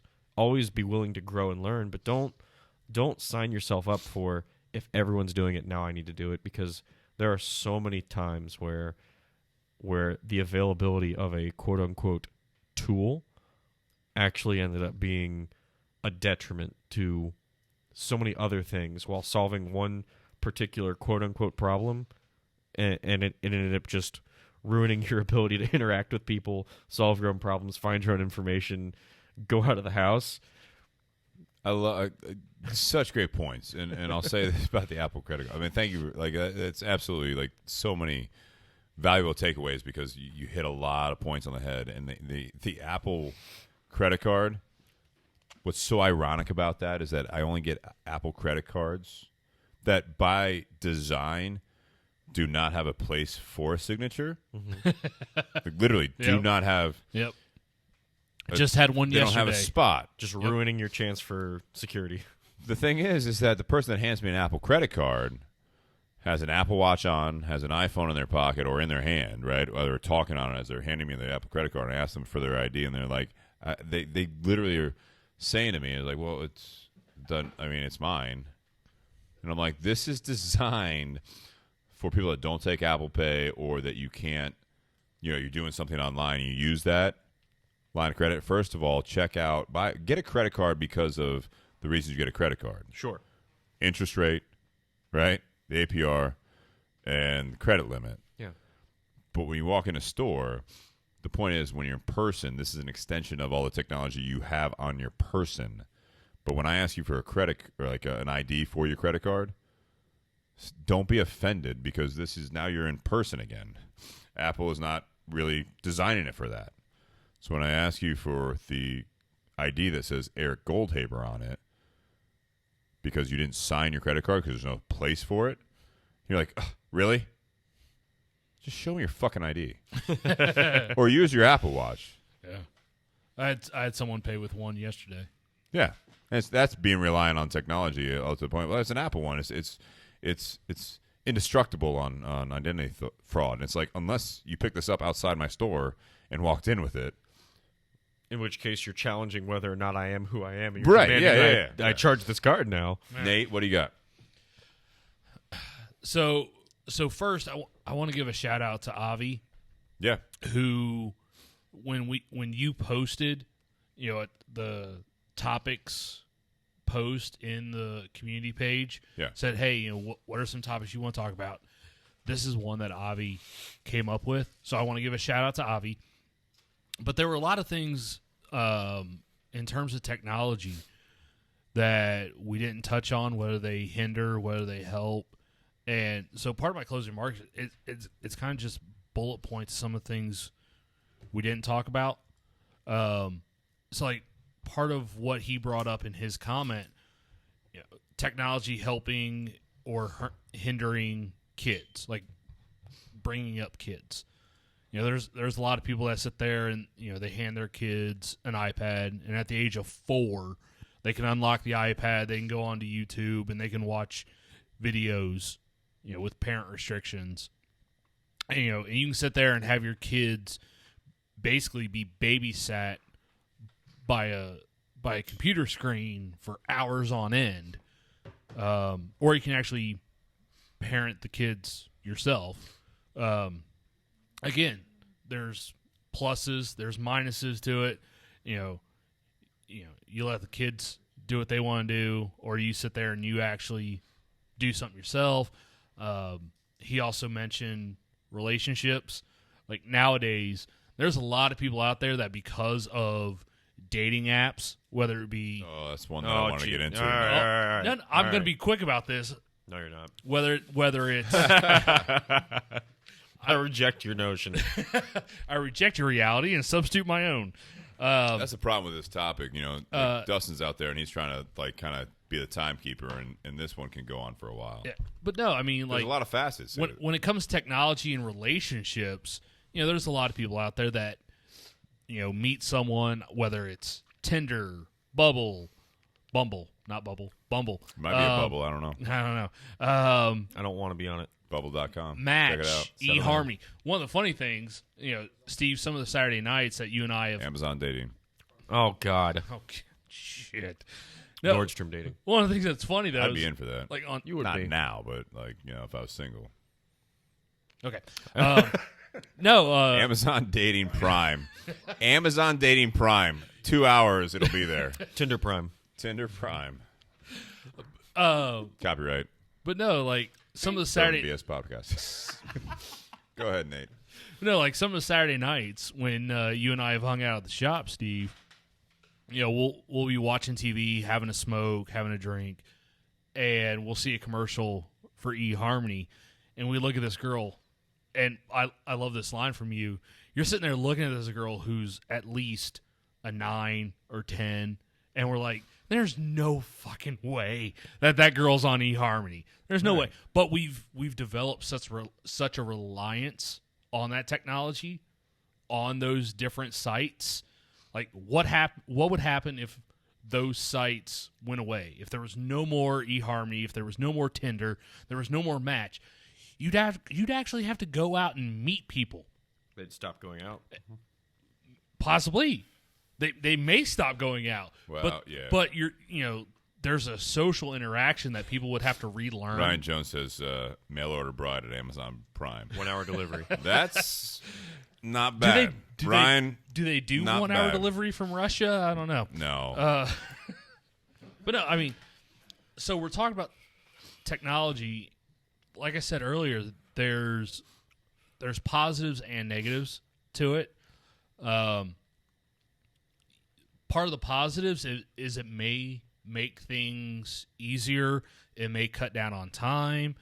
It may simplify the process. But I think it takes away some of the personal interaction with it.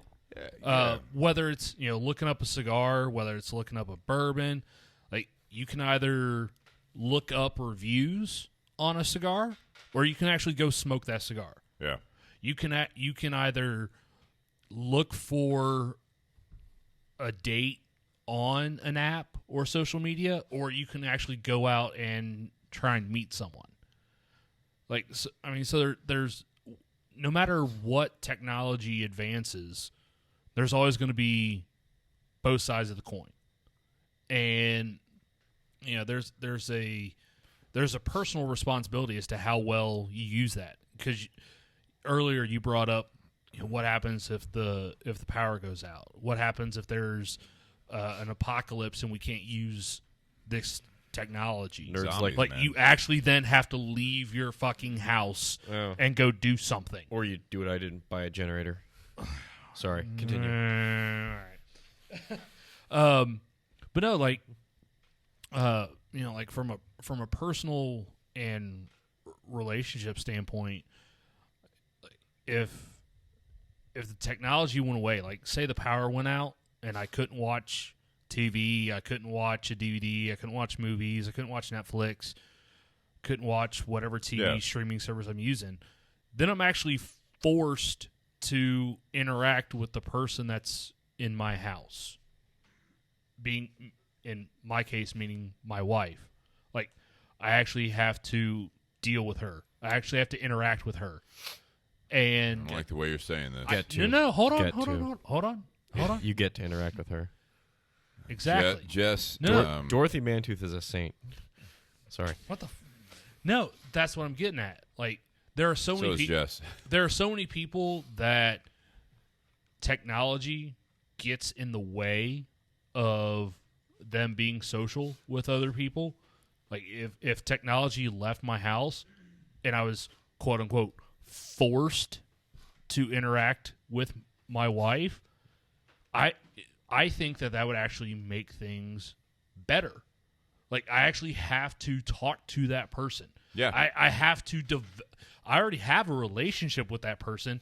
Now I have to expand on that relationship. I actually have to give a shit about what's going on in their life. If and people what don't they're know doing. yours and Jess's relationship, they are really making some judgments right now. No, yeah, my wife and All I right, agree. no, Trust me. you can't throw a disclaimer out at the end of a conversation. No, that's what you throw out before you say what you say. You can't throw it out at the end. Well, to Nate's point, my girlfriend and I only watch movies that we're comfortable talking through because we don't want to isolate a whole 2 block hours where we can't talk to one another. But It's not going out to the Yeah, theaters. no, but you But guys are that's still in a because- fresh Not relationship. going out to the No, theaters. No. But when no. you You say guys have that- been dating for like, what, 3 4 seconds? months? Yeah. 4 months, yeah. But no, okay. when you say that, what I hear is you like interacting Yes. with your girlfriend. Yes. So if the technology went away, or even if it's still there, you still have a desire to interact without technology Yes. with your girlfriend. Yes. That's the same thing, the same way I am. Yes. Like, whether the technology's there or not, I still want to interact with my wife. That's good. That's good. You know, so can the technology help? Good save, Yes. this Can it hinder? Yes. Do I get annoyed when I'm downstairs and my wife sends me a text rather than opening the basement door and be like, "Hey, I got a question for you." Yes. Yeah. So, Especially when you leave your phone at home. Hang on. So, all right. May I? go ahead. All right. Sure, I mean, I Steve, feel like, again, this is Steve, a you have something to add? conversation. So I think the important takeaway that I have from this conversation is that technology is absolutely a tool, right? So that's the goal of it. That's the way. And to Eric's points earlier about the automation of things, and that's when you're in the nuts and bolts of it and you're creating this shit. That's what the goal is, and that's the sci-fi movies we've always watched. Is that that's the negative side of it, is that we go too far because it can be automated. I was talking several weeks ago about the fact that we got the RoboVac inside, and it's like that's great, but now this thing's got to lay out of my house, and so that's shooting back to somewhere. But it's like, I know people don't care, but that is a convenience thing that is amazing.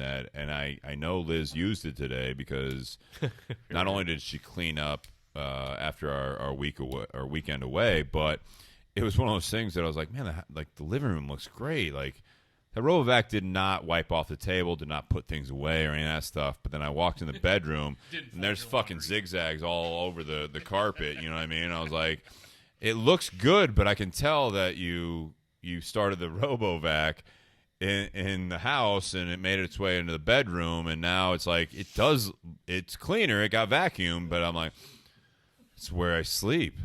And I tell you what, Sean, that's funny you say that, but what did I find the one time that we used it in the house and we walked away from it, and it lost its way and froze under the bed?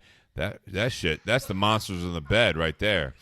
You're goddamn right. I'd be more worried about the vacuum Because walking if in on me. I tell you what, if that thing malfunctions and we don't start it, and all of a sudden it starts itself, where does it end up? Underneath the bed, and I take a step out of the bed in the morning and take a piss, or maybe in the middle of the night because I'm getting older, and I step on it. I'm like, this fucker thing, like, you start this? No, it's you, and I didn't start it. Now it's got free reign of the house. And that's when the robots take over, Eric, to your point. Or you put doors on your rooms. Just a Maybe. But we don't have kids, so it's you don't need to. No, can you walk have a around RoboVac naked. kid. It's great. So Where's the base located for your RoboVac? in the kitchen. Move it. Move it to the basement. It's not. All right. So my Or the point. fucking garage. It would be nice to have a vacuum out here. Not that it's not tidy out here. My point is that you can use technology as a tool, and I hope that people I hope it gets full circle, if you will. That's why, Eric, that's your career. It's to make things easier on people. But there is any tendency in any industry, any part of life, that we want to make things easier, and then when it gets easier and easier and easier, there is no human interaction. There's no human involvement. It's only people that designed it. And the problem that I have with IT people. Hey. That's right. You resemble that remark. I do. The only problem I have with it is we that suck. when It's you okay. do, so I Uber's great, right?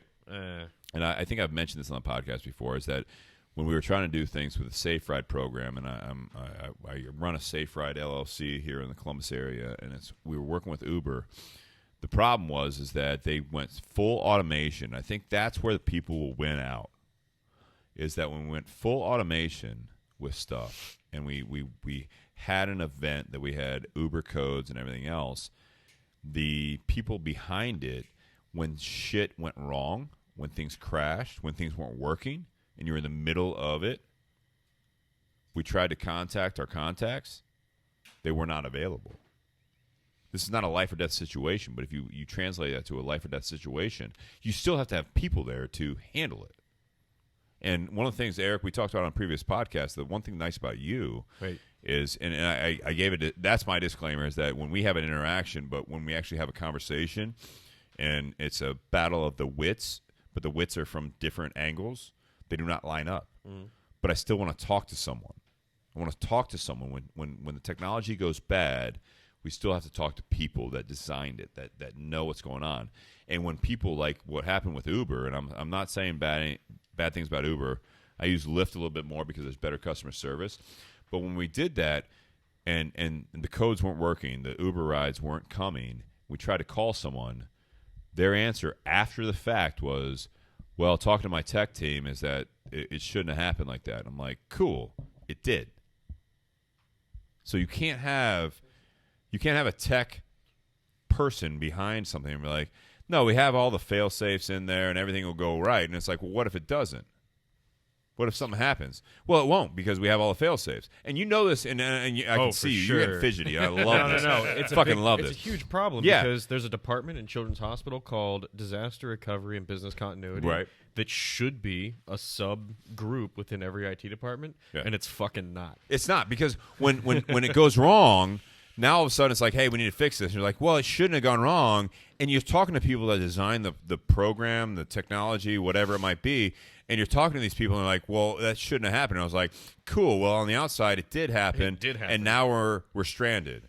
You're like, well. So when it's a hospital and what it's about children's lives, they're cool with putting that in. When there's safe rides, now we just call taxis. But when it comes to every other business in the world, it's like, we'll cut that day off as a loss. And so then my point is use it as a tool and use it as what you want. Like use it as one of your tools. Well, use it as Not what the you're tool. trying to do. Like tonight when the feed went out because of electricity and we blew a circuit. It's something that happened years ago. Like you blow a circuit doing something, right? Sure. You overload a circuit breaker, it'll happen. With this, people are relying on us to have a steady feed. So if the internet's down, we're fucked. If the electricity goes out, we're fucked. So now all of a sudden, these things don't happen when you want to talk to an actual person about it. And you have the same thing that Dustin brought up, and we talked about a little bit with and I love Joseph A. Banks, but you go into a department store or a clothing store, you want to talk to a person about it. You actually put yourself out there and say, hey, I want to buy this from you, or something went wrong with what we actually set up, and their only response is like, it shouldn't have happened. Cool. Thanks. Cool. This is what you designed. This is what we did business with. This is what we're talking about. Amazon is supposed to deliver a package that I'm relying on to be here in 2 days because I pay you $129 a year for Amazon Prime free delivery. I will pay for delivery, but now it's been 8 days and I still don't have a package.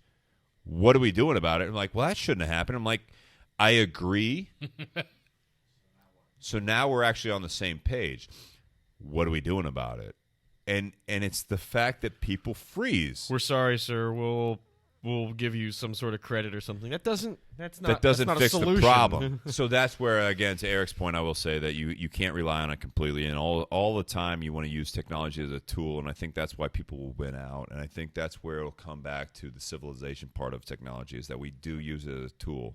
So, yeah, the iRobot, the what's the other Matrix thing. It's like this may happen, and that's only because people get careless with the fact that you have to rely on it as a tool only to be an extension of what we're trying to do. Social media is the same way. Use it as an extension of yourself. Don't alter your persona, your priorities just to rely only on that. Just another tool in the belt. Yeah, the screen time thing that we talked about, I think that there is a problem for people or kids mostly, but it is not just kids. It is 20, 30, 40, 50, 60-year-olds that are just on social media.